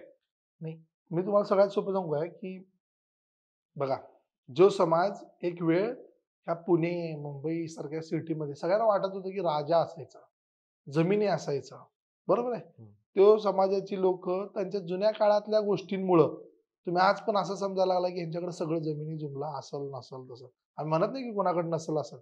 पण संख्या बघा ना, 10-20 लाख कुठं, 6 कोटी कुठं, वाढत गेली ना संख्या. आणि जर सरकार स्वतः म्हणतं की दुष्काळी भाग सगळ्यात जास्त म्हणजे भूमिहीन शेतकरी मराठा समाज आहे. म्हणजे आपल्याकडे जमिनी जे तुम्ही डिक्लेअर करताय, सरकारला काही कागदावर काढता येत नाही माहिती, तुझ्याकडे काय आहे का नाही, तू गरीब आहेस का नाही, तू श्रीमंत आहेस का नाही. पॅन कार्डवर जर तुमचं 10 वर्षापूर्वीचं लोन ह्यांना काढता येत असेल, तर आमच्या जमिनी पण काढता येतील. आम्ही गरीब आहे का श्रीमंत आहे काढता येतील. श्रीमंतांचं तुम्ही 8 टाकून दिले ना, 8 लाख पुढं 9 लाख नको, 8 लाख नको. त्याच्या बरोबर. आतली गरिबी तुम्हाला माहिती आहेत एवढी आहेत. तरी तुम्ही म्हणताय मरा. म्हणजे विचार करा, तुम्ही म्हणताय काय जमिनी यांच्याकडे भरपूर आहेत. लय पहिल्यापासून आहे. मग 8 लाखाचं उत्पन्न जे आमचं कमी दाखवते, म्हणजे आम्ही गरीब आहे दाखवतोय. आमच्याकडे ते दारिद्र्य रेषेखालचे रेशन कार्ड कोण देते? सरकारच देते ना. बरोबर. सरकार डिक्लेअर करत असेल ना, मग ते सरकार म्हणते तुम्ही गरीब नाही. ह्याचा अर्थ काय? म्हणजे बाकीच्या सगळ्या व्यवस्था सांगणार तुम्ही गरीब आहे बरोबर. आणि ह्यांची मेन व्यवस्था सांगते तुम्ही गरीब नाही. आर्थिक. आर्थिक आर्थिक गरीब दाखवतात त्यांनी. बरोबर. सामाजिक गरीब नाही सामाजिक म्हणजे. गरीब म्हणत. मग आता मला सांगा, सामाजिक म्हणजे ह्यांची इच्छा आहे का, की आम्ही कुठंतरी जाऊन कुणाच्या कोणत्या शिव्या द्याव्या, मग तुम्ही आम्हाला लक्ष म्हणजे तुमच्यासमोर आत्महत्या म्हणजे आम्ही मरणं हे हे पण सुद्धा तुम्हाला मान्य नाही. आणि बरं ह्यांच्यात सगळ्यात दोष म्हणजे त्यांना एवढं गणित कळलं एवढ्या वर्षातनं, की फक्त मराठा समाजाचं भांडण पेटवायचं असेल, तर एक तुम्हाला सांगतो, की म्हणजे ही ताकद मराठ्यांची पहिल्यापासून, की ज्या वेळेला मराठा समाज पेटून उठलाय, त्यावेळेला कुणीही त्यांच्या वाकड्यात जात नाही त्या काळात. बरोबर. तुम्ही बघा म्हणजे क्रांती मोर्चा चालू झाला, कुणाच्या दमच नाही त्यांच्या समोर बोलायचा त्या काळात हा. बरोबर. पण ज्या वेळेला आपले भांडणं लागायला चालू होते, त्यावेळेला सगळे जण येऊन बरोबर. म्हणजे पीक हमला पिरियड असतो जेव्हा बास त्या काळात तुम्ही बघा कुणीच बोलू शकत नाही नाहीच बोलू शकत किंवा एक जरी ठिणगी आणि पेटणार त्या काळात. तेव्हा कोणी नाही बोलत. नाही, तुम्ही नेता बोलू शकत नाही. म्हणजे पहिल्या आंदोलनानंतर तुम्हाला गावात यायला बंदी करून टाकली नेत्यांना. सगळे नेते गप घरात बसले, बिले. त्यांना कळालं हे जे बंदोबस्त कशी लावायची, यांच्यात भांडणं लावायची. तुम्ही विचार करा, क्रांती मोर्चाच्या काळात ज्यावेळेला गाडी निघत होती, त्यावेळेला क्रांती मोर्चाचं स्टिकर असलं की लोक एक दुसऱ्याला मराठी एकमेकाला हात करून द्यायचे, आपण एकमेकाला भांडायचं नाही, असं करायचं नाही. तो पिकअप होता. आणि नंतर ज्यावेळेला भांडणं पेटून झाली, एकदम वाद लागला, त्याला परत विखुरलो. मग आपल्या विरोधात गोळा झाली. म्हणजे मराठ्यांची ज्यावेळेला divide and rule he policy खरं तर सगळ्या सामनाम दंड भेदातला आपण सगळ्याच बाजूत मार खातोय. कारण की कसं होतं, तो रूल आपल्यातला फक्त छत्रपती शिवाजी महाराजांना सगळ्यात व्यवस्थित वापरता आला होता. बाकी ह्यांनी ज्याने वापरायला चालू केला ना, काय प्रॉब्लेम इथे एकच गणित कळत नाही, की तुम्ही माझ्यासमोर आता बसलाय ना, हे नक्की तुम्ही माझ्यासोबतच आहे का माझ्या विरोधी पार्टीकडनं बोलवलंय? हेच अजूनपर्यंत आपल्याला कळायचा विषय नाही. कारण की तुमचं सोंगच एवढं मोठं आहे, की त्या काळात असं वाटतं, की हा माणूस आपल्यासाठी जीव देईल. पण ऍक्च्युअली तो हातात चाकू घेऊनच बसलाय. फक्त वाट बघतोय बॉक्सायची. की म्हणजे विचार करा, की ज्या लोकांसाठी लोकांनी केसेस घेतल्या, लोकांनी स्वतःच्या अंगावर छर्र खाल्लं, मारा खाल्ला, आत्महत्या केल्या. त्यांना वर गेल्यावर सुद्धा असं कसं वाटत असेल ना, खालीच आपला समाज कसा एकमेकावर भांडत बसलाय. कशासाठी यांच्यासाठी मारावं? अजून एक मुद्दा जे मगाशी तुम्ही सांगितलं होता की कुणबी आणि मराठा यांच्यामध्ये ते वाद करतात, पण जसं मला माहितीये तर कुणबी म्हणजे ज्यांचे पूर्वज शेती करायचे बरोबर. तर त्यांना कुणबी म्हणलं जायचं. आणि जर त्यांची जर कुठेतरी पुरावा असेल की अं, ते म्हणजे XY व्यक्ती शेती करतोय म्हणजे ते कुणबी आहेत आणि त्यांची जर तो कागद भेटला की तिथून पुढं आपण कुणबी म्हणून घेऊ शकतो. तर ह्यात आणि मराठा जातीत ह्यात काय फरक आहे? नाही, नाही. ह्यांनी काय केलं माहितीये का मुद्दामून, कुणबी ही ओबीसी मध्ये समाविष्ट झाली. हां. कुणबी ओबीसीमध्ये आणि मराठ्यांना असं दाखवण्यात यायला लागलं, की तुम्ही 96 कोळी, हं. 96 कोळी. आता आपला मूळ मुद्दा काय होता, की म्हणजे जरांगेने पण त्यावेळी मुद्दा काय घेतला, की ज्याला आरक्षणाची गरज आहे, ज्याला कुणबी व्हायचंय त्यांनी कुणबी व्हा, ज्याला मराठ्यात राहायचंय त्यांनी मराठ्यात राहा. पण ह्याच्यासाठी कुणबी म्हणजे आपला दुश्मन आहे का काय? हं. असं एक वातावरणच तयार करून ठेवलं. म्हणजे ती खाली गेली का काय? हं. म्हणजे ॲक्चुअली काय आहे, मराठा समाजातला शेतकरी वर्ग म्हणजे कुणबी. आता काही लोकांच्या कुणबीच्या नोंदी सापडतील, काही लोकांच्या सापडणार नाहीत. ॲक्चुअली मराठा समाजाचा मुख्य सोर्स काय होता? शेतीच होतं ना. शेती. हां, त्यामुळं त्या लोकांच्या कुणबी म्हणून नोंद झाल्या आणि ज्या लोकांच्या कुणबी नोंद आहे ती कुणबी झाली आणि ज्या लोकांचं 96 कुळी आहेत, म्हणजे ज्यांचं काही नोंद सापडत नाही ती मराठा म्हणून झाली. बरोबर. पण दाखवताना असं दाखवलं की ओबीसी. बरोबर. आणि दुर्दैव काय आहे, की दोघांच्यात एकजूट जरी केली किंवा काय जरी केली, तर बरोबर एक जण येऊन सांगेल, की "अरे, तुमचं धोक्यात येऊ शकतंय हां त्याच्यामुळं. ए, तुम्ही खाली कुठं चाललाय?" बरोबर. म्हणजे ज्याला मिळते त्याला खाऊ पण द्यायचं नाही. म्हणजे दादा खरंच आहे ना, वाईट याचं वाटायला लागलं आता आणि त्याचं इतकं हे झालंय, की आपण जेव्हा शाळेत होतो किंवा तुम्ही जेव्हा शाळेत होता, तेव्हा कधी कास्ट नव्हती पाहिली जात. हं, कधी आडनावं नव्हती विचारली जात. हं. बरोबर. सगळे एकसारखे होते. पण आता ना, "ए तू ओबीसी आहे का? तू एसटी आहे का? तू एनटी आहे का? तू ओपन आहे का?" म्हणजे हे शाळेत आता तुम्हाला दुर्दैव सांगू का, बोललं जातंय शाळेत. की जिल्हा परिषद शाळेत मी स्वतः साक्षीदार आहे. जिल्हा परिषद शाळेत, सरकारी शाळेत हां, पोरांनी, शाळेच्या पोरांनी स्वतःच्या जातीची गटं तयार केली 5वी 6वीच्या पोरांनी. बापरे! म्हणजे कितवीच्या? 5वी 5वी. 6वीच्या. ह्यांच्या आया-बापांनी एकमेकांसोबत भांडून जेलमध्ये गेल्याची सुद्धा कारणं आहेत काही. आई गं! म्हणजे ह्या जातीची पोरं आपल्या जातीला बोलत म्हणजे आपल्या शाळेत जातीवरून तर कधी भांडणं झाली नाहीत. नव्हती तिथे झाली. शाळेच्या डोक्यात पाट्या टाकलेत एकमेकांच्या पोरांच्या. ह्या ग्रुपला केसेस बघितल्या आणि आता काय? आता शिक्षक सुद्धा जातीवंत झालाय. बरोबर. म्हणजे शिक्षक सुद्धा जात करायला म्हणजे ज्या गुरुला मानतोय त्यांना तर किमान शिकवावं ग बस म्हणून. तो सुद्धा आता एका जातीचा विशिष्ट झालाय. तो सुद्धा तुच्छ लेखण्याची भावना करतोय. तो शिकवताना सुद्धा, सांगताना सुद्धा. म्हणजे किती दुर्दैव होत जाणार आहे हे तुम्हाला लक्षात म्हणजे जे येतंय का? मुलं घडवली गेली पाहिजेत, तोच जर जातीभेद करतोय, आता तर समजा तिथं म्हणजे शाळाच तुम्ही आता तुम्ही ज्यावेळेला हे आंदोलन ज्यावेळेला आपण बघतोय, ज्यावेळेला ह्या 2 जाती एकमेकांसोबत भांडायला लागल्यात, शाळेची पोरं काय डोकं ठेवून आहेत? त्यांना कळतंय आता 5वी 6वीची पोरं तेवढी स्मार्ट आहेत, की त्यांना कळतंय की 2 जातीत का भांडायला लागली? झेंडा कोणाचा उचलायचा? कुठली जात आपली? कुठली जात परकी? ती जात विरोधकच का? ती जात चांगलीच का नाही? ही शाळेच्या पोरांना सुद्धा ह्या सगळ्यातनं दिसतंय. त्यांचा बाप सुद्धा कट्टरता दाखवत असेल, तर बरोबर. शाळेच्या पोरांमध्ये पण ते आले. म्हणजे आता इथून पुढच्या पिढीमध्ये ह्या जाती आपण पूर्ण भरवल्यात. बरं भरवल्यात ते भरवल्यात, पण चुकीच्या मार्गाने सांगितल्या.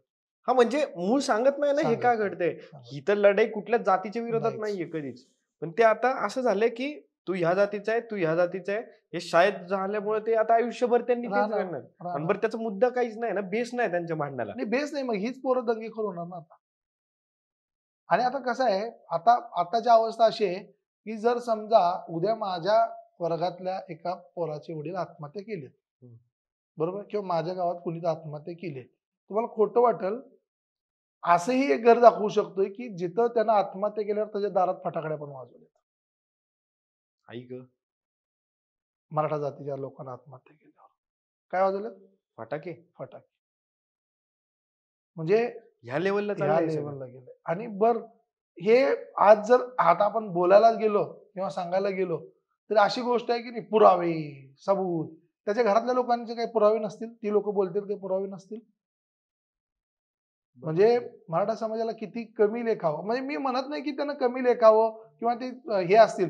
संख्या जास्त दिसते म्हणून ते म्हणजे त्यांना असं वाटलं जाते की ही लोकं उग्र आहेत काय? ही लोकं म्हणजे दबावशाही करायल्यात का नाही? मराठा समाजानं असं एकही आंदोलन केलंय का सांगा, की ज्या समाजात दुसऱ्या समाजाला कमी लेखत गेलेत ते लोकं. बरोबर. ते लोक काय म्हणतात? म्हणजे आपण काय सगळे मराठा समाज म्हणतोय, की आम्हाला आरक्षणाची गरज आहे द्या. आपण असं कधी मागण्या केल्यात का ह्यांचं तोडा? मराठा समाज कधी मागण्या करते का ह्यांचं बंद करा, त्यांचं बंद करा, ह्यांना का दिलं? आपण काय म्हणतोय? आम्ही बसतोय कायद्यात आम्हाला आरक्षण द्या. बरोबर. कायद्यानं मागतोय आरक्षण, दबावानं मागतोय का? आपण हुकुमशाही वापरालोय का? नाही. मग आपण मागतोय कशानं? कायद्यानं. मग जर कायद्यानं हक्क मागायचा सुद्धा गुन्हा असेल तर ते चुकीचं नाही का? म्हणजे एवढं कायद्याला आपण पूर्ण म्हणतोय की कायद्यात आम्ही बसतोय, कायद्यात सरकार म्हणते तुम्ही कायद्यात बसताय, पक्ष म्हणते कायद्यात बसताय. मग विचार करा, ज्या वेळेला बाप, आई रात्रंदिवस कामाला जाणार, सरकारनं त्यांना दारिद्र्यरेषेखाली डिक्लेअर केलंय. त्यांना कॉलेजची फी परवडणारच नाही ना, बरोबर. बरोबर ना? मग त्या पोराला जाणीवपूर्वक दरिद्रीकडलं शिक्षण घ्यायचं, म्हणजे नसलेल्या कामाच्या त्या BE BCom डिग्र्या घ्यायच्या, मग MPSCत जायचं, परत तिथं काय प्रॉब्लेम येणार? आरक्षण. आरक्षण. तिथं पण तो कामाचा नाही. मग तो ज्यावेळेला बापाच्या आईकडल्या परिस्थितीमुळे बघत पुढे जातोय, तर त्याला द्वेषच पैदा होत जाणार आहे फक्त, फक्त, फक्त, फक्त. हे राग येणार आहे म्हणजे तुम्ही विचार ज्या करा ना, प्रत्येक समाजाला आपल्या जातीचा अभिमान असतो.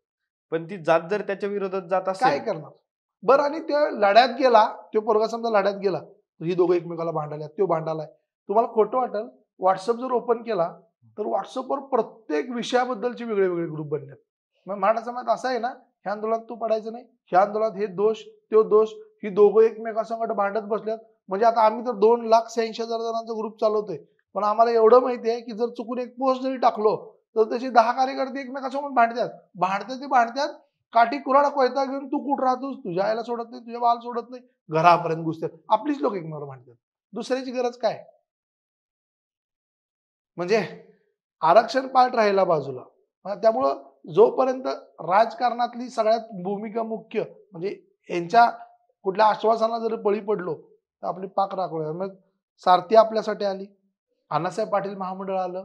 बरं, अण्णासाहेब पाटील महामंडळातला अण्णासाहेब पाटलांसारखा व्यक्ती जर समाजाला मिळत होता, म्हणजे 1980 पासून, म्हणजे सारथी आणि अण्णासाहेब महामंडळ हे नक्की काय आहे? काय होतं की 2016च्या आंदोलनानंतर आहे ना, बऱ्याच मागण्या समाजाच्या होत्या. त्यापैकी मुख्य मागणी काय होती की आपल्याला एक तर आरक्षण नाहीये, त्यामुळे सारथी संस्था होती. सारथी म्हणजे छत्रपती शाहू महाराजांच्या नावावर केलेली संस्था होती. आणि सारथीचं महत्व काय होतं की गावांपर्यंत आपल्या मराठा समाजाला शिक्षण पोहोचावं, म्हणजे महिलांचं कल्याण व्हावं, विधवांचं कल्याण व्हावं, शेतीविषयक प्रगती करावी, वेगवेगळे योजना पाठवाव्या, MPSC, UPSC, PhD, MPhil या सगळ्या योजना ज्या आहेत त्या मराठा समाजाला त्यांचं फी असणं, त्यांचं शैक्षणिक मार्गदर्शन असणं, त्यांच्यासाठी स्कॉलरशिप उभा करणं, त्यांच्यासाठी शिक्षण देणं, हे मराठा समाजासाठी फ्री ऑफ कॉस्ट सारथी संस्था उभा राहिली. क्या बात आहे. सारथी संस्था ही मग स्वायत्त संस्था. बर सारथी म्हणजे सारथी संस्थेवर एक कलेक्टर IAS दर्जाचा व्यक्ती असतोय आणि जवळपास संपूर्ण महाराष्ट्रात ही संस्था आहे. पण दुर्दैव काय माहितीये का, या राजकारणाच्या गोष्टीत मला सांगा, जी संस्था महाराष्ट्रात पोचल्यावर गावागावातल्या युवकांचं कल्याण होऊ शकते, म्हणजे पोलीस भरती, MPSC, UPSC जर फ्रीमध्ये सारथी संस्था शिकवत असेल, ती व्यवस्था जर पोचत नसेल, त्याचं कारण काय? पोचत नाही म्हणजे 28,000 गावांमध्ये जर तुम्ही विचारायला गेला, तर सारथी म्हणजे काय म्हणतात, काय आहे? म्हणजे माहितच नाही ना लोकांना नाहीच नाही. सारथी काय नक्की. नाही, पण राजकारण कळू शकतंय. म्हणजे मराठा समाजाला आतनं काम कोणाचं करायचंय? म्हणजे विचार करा, आम्ही त्यावेळेला सांगतो की आम्ही ज्यावेळेला पहिल्यांदा सारथीवर काम करत होतो, त्यावेळेला अख्ख्या वर्षभरात, म्हणजे एका वर्षभरात ते पोलीस भरतीचा उपक्रम होता, जवळपास 1000भर मुलं आली होती, 1000भर. मला सांगा, अख्ख्या महाराष्ट्रातनं फक्त 1000 मुलं पोलीस भरती प्रॅक्टिस करत असतील? नाही ना. ज्यावेळेला आम्हाला कळलं त्यावेळेला आम्ही जागृती चालू केली, सगळं केलं, त्याला जवळपास 13,000 युवकांनी फॉर्म भरला. आता दुर्दैव काय, 13,000 पैकी 4,000 पोरं क्लासला यायला लागली, 8,000 पोरं क्लासलाच बुडवली.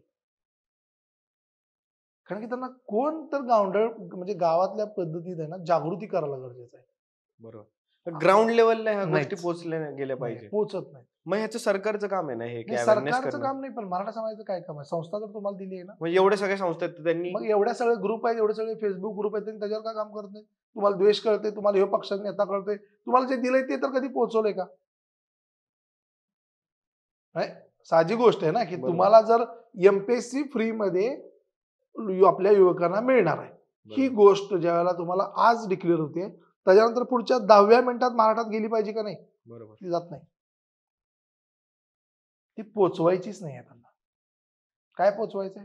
दगड मारला, घर जाळलं, रस्ता रोको टाकायचाय, ह्या गोष्टी बरोबर. एका मिनिटात पोहोचतील. कानाखाली बरोबर. मारली, गाडी फोडली, पण MPSC फुकट शिकवणार आहे?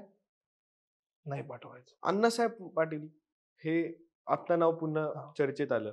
लोकांनी त्यांच्याबद्दल आता गोष्टी ऐकल्या आणि मग कळालं की असं एक आपल्याकडे नेता होतं बरोबर. ज्यांनी आपल्या समाजासाठी एवढं काम केलं. दादा त्यांच्याबद्दल तू काय सांगशील? अण्णासाहेब पाटील महामंडळ म्हणजे स्वर्गीय अण्णासाहेब पाटील हे जे होते हे अखिल भारतीय मराठा महासंघाचे अध्यक्ष होते. मग त्यांनी अखिल भारतीय मराठा महासंघ 1980च्या काळात स्थापित केला.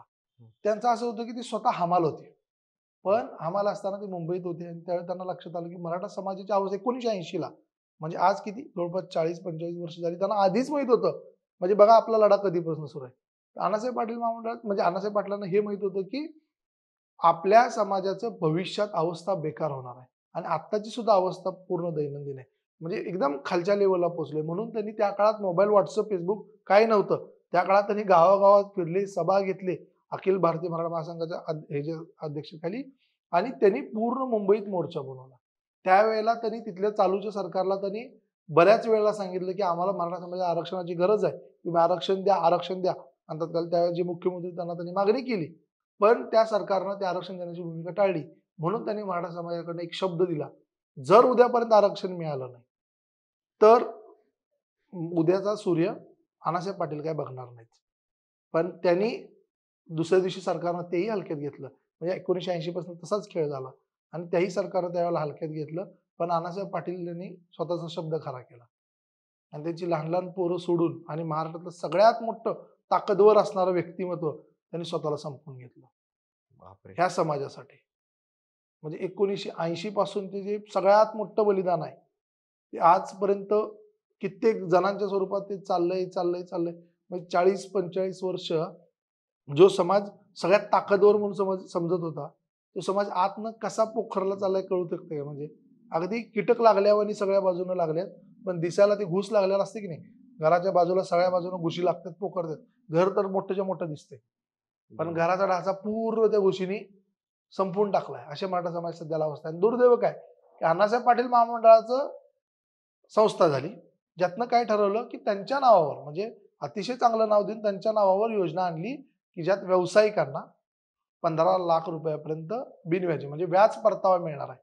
पण ही सुद्धा गोष्ट मराठा समाजातल्या तळागाळापर्यंत पोहोचली नाही. आता दुर्दैव बघा, आरक्षण देत नाही हे पर्यंत ठीक आहे, सारथीला पैसे लई मिळत नाहीत सरकारकडनं, हे आपण मान्य करायला पाहिजे. परत ज्यावेळेला अण्णासाहेब पाटील महामंडळ आली संस्था, त्या म्हणजे काय आहे त्यात की तुम्ही कर्ज घेतला तर तुम्हाला बँकेनं तुमच्या कर्ज द्यायचं, सरकार तुम्हाला म्हणजे महामंडळ तुम्हाला व्याज परतावा देणार. कळते? बरोबर. म्हणजे कुठं पण मी व्यवसाय करतोय तर मी व्यवसायासाठी लोन घेतलं तर त्या लोनचा इंटरेस्ट मला सरकार देणार, महामंडळ देणार. महामंडळ बरोबर. पण तुम्हाला मराठा समाजात बँक लोनच देत नाही, बँक दारात बी उभा करू देत नाही. म्हणजे काय झालं, योजना पैसा नाही दिला, आम्हीच टाकला. महामंडळ प्रयत्न करते, महामंडळाबद्दल काही दोष नाही, महामंडळ प्रयत्न करते, पण सरकारनं असे आदेश काढले पाहिजेत ना, जी बँक देणार नाही त्यांना काय तर करू शकतो. म्हणजे महामंडळाकडनं आपल्याला संस्था पण दिल्यासारखी झाली आणि उद्योजकांचा हसू पण केला. आज मी तुम्हाला आकडेवारी दाखवू शकते, 5-5 हजार 6-6 हजार लोक जरी बँकेत गेली महाराष्ट्रातनं महिन्याला, तरी त्यातनं जवळपास फक्त 40-50 लोन होऊ शकतो. बँकमध्ये आम्ही तुम्हाला लोन देत नाही.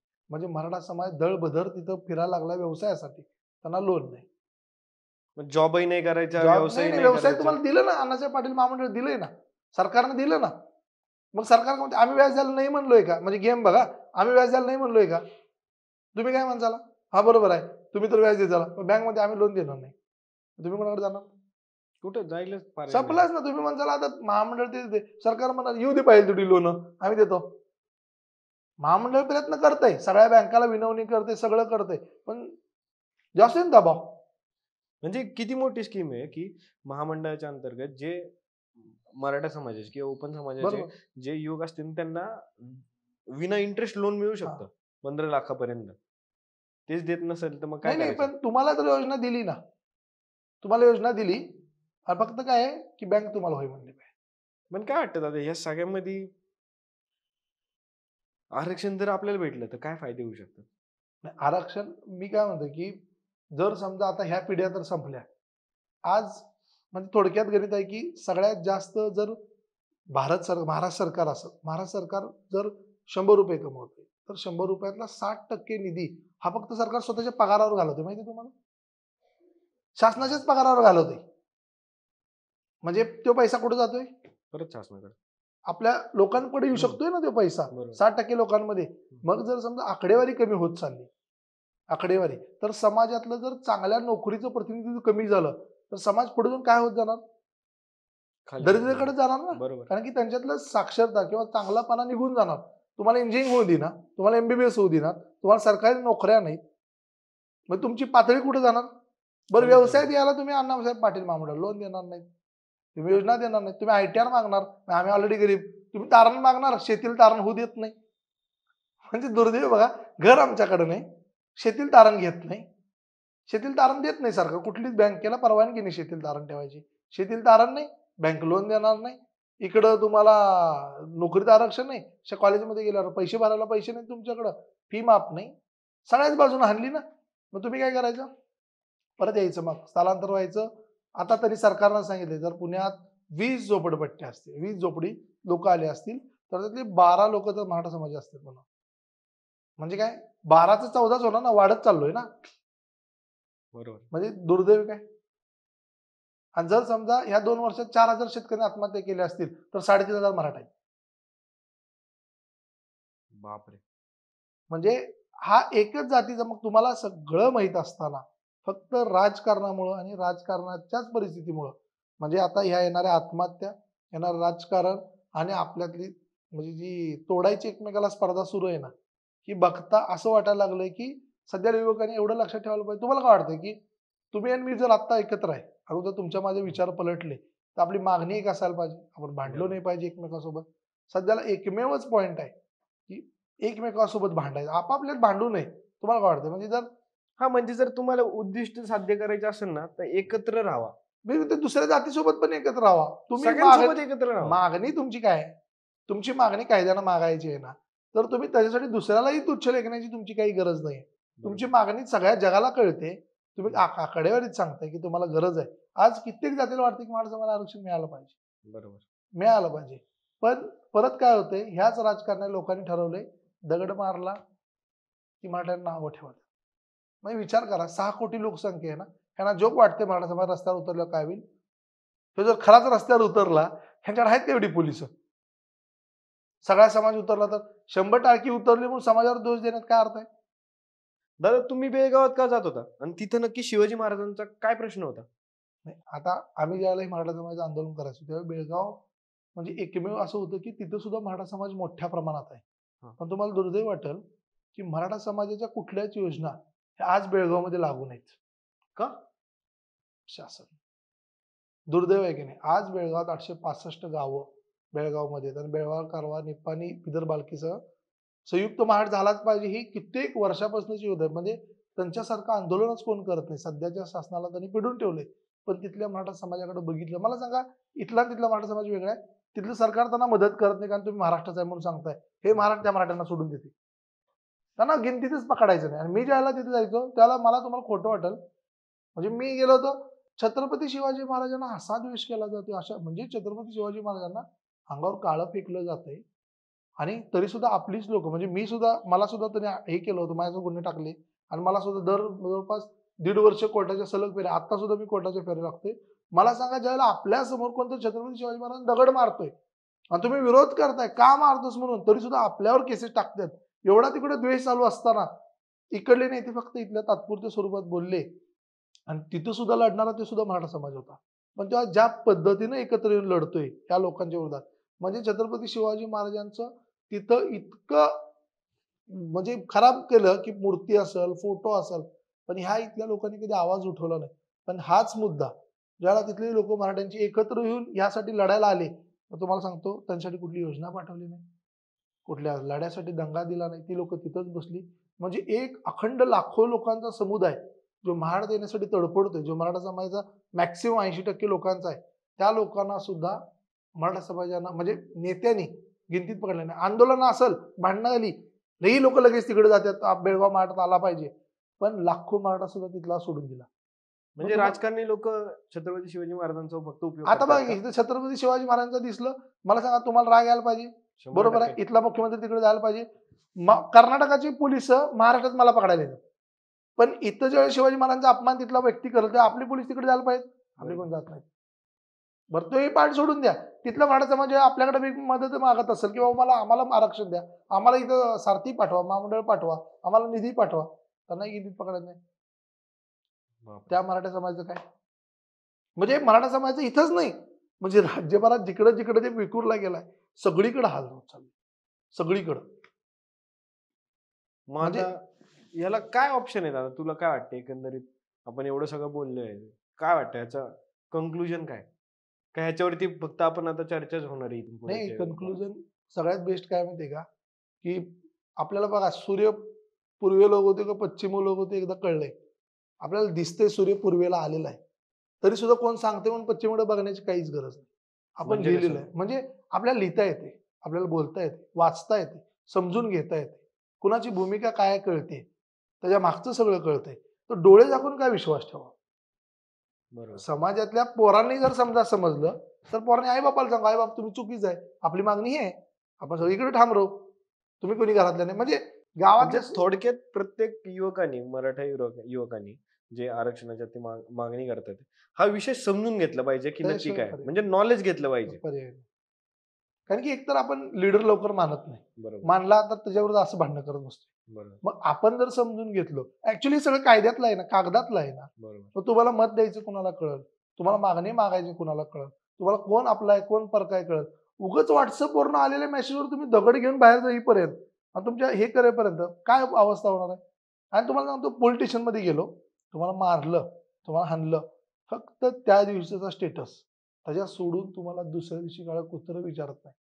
मग दुर्दैव सांगतो, ज्या वेळेला ही पोरं आंदोलनाच्या तारखेला जातात, आता आम्ही पण बघायला जातो ना, हा माझी पण तारीख असते, तो तारखेला जातात ना, ते अशी बसले असतात, कशाला पडलो ह्यात, बजच पडलो, त्या ह्याला हाल झालं. म्हणजे तो पहिल्या दिवशी जो अभिमान आहे ना, तो नंतर असं लाजीरवाणी म्हणजे तेव्हा जी वाटतं. ताकद होती की आता मला आपण समाजासाठी काहीतरी समाज करायचंय, मागवता ना स्टार्टिंगला भाऊ भाऊ करायला, तू नात खोळा, तू मार डॉनच दगड नाही. हे फोड ते हा, फोड, आणि तेव्हा पण नंतर नंतर कोणीच नाही. नंतर तुम्हाला सांगतो, अहो मी तुम्हाला खोटं वाटेल, ज्या वेळेला पोलिस उचलून घेऊन जातात ना, भले भले नेते सुद्धा पोलिटिशियनला येत नाहीत. बाद्या बाद्या मारतात. कशाला आलतास?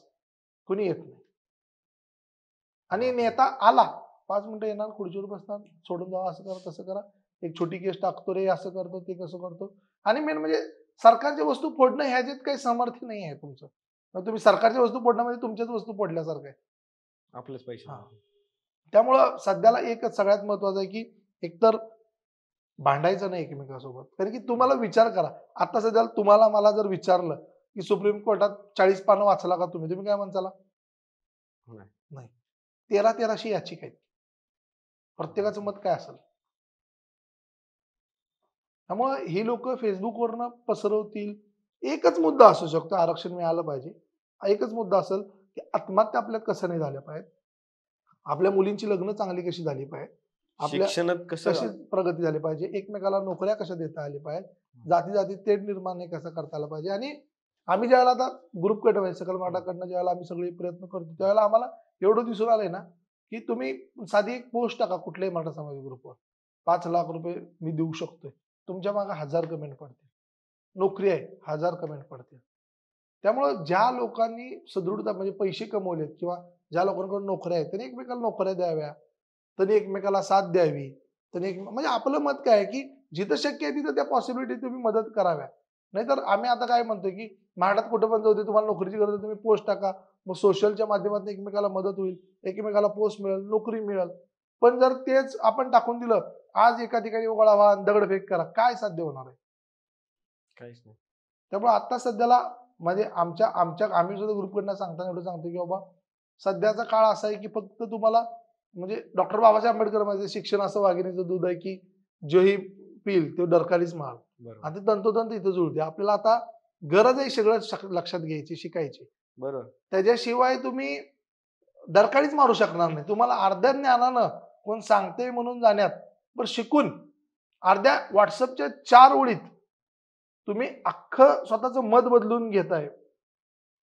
तुम्ही एकाच ग्रुपवर जॉईन झाला, तुम्हाला पसंतीदा असलेल्या एकाच ग्रुपवर जॉईन आहे. तुम्ही विरोधकांच्या ग्रुपवर पण जॉईन पाहिजे मग. बरोबर. मग डिसिजन घ्या. तुम्ही बरोबर. एकाच ग्रुपचे आहे. तुम्हाला ह्यानं ऍड केलंय ना, हे राष्ट्रवादीचं आहे का, हे भाजपचं आहे का, शिवसेनेचं आहे, ते तुम्हालाच माहित. तुम्ही त्याच्याच विचाराचे.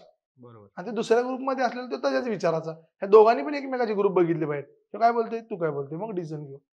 म्हणजे लोकांनी खरं तर आता कन्क्लुजन असं आहे, की लोकांनी अभ्यास केला पाहिजे आणि प्रत्येकाने हे काय चाललंय हे समजून घेतलं पाहिजे. थोडंसं किचकट आहे, पण ते समजल्याशिवाय आणि त्यातून तुम्ही तुमचा एक निर्णय बनवल्याशिवाय पुढे जाता येणार नाही. नाहीतर हे कायम असंच लूपमध्ये चालू राहणार आहे. पूर्ण.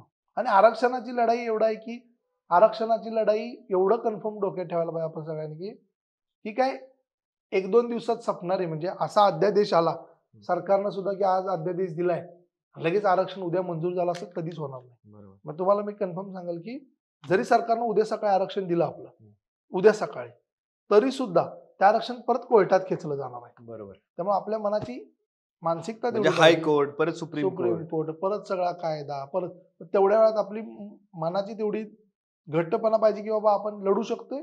प्लस पॉईंट आपल्याला एवढं माहित पाहिजे, की तो लढा जरी आपण जाऊन हरलो, तरी परत एकत्र झालो पाहिजे. बरोबर. म्हणजे थोडक्यात एकच आहे, की एकत्र राहा. बास. म्हणजे प्रत्येक समाजाने आणि सगळ्या जातींनी जेवढं काय नाही एकमेकांना तू ह्या जातीचा आहे हे द्वेष न करता सगळ्यांनी एकत्र राहिलं पाहिजे. आपण कायद्यानं आणि हक्कानं मागतो ना आरक्षण. आता ओबीसी मराठ्यांमध्ये भांडणं होतं ते, हा.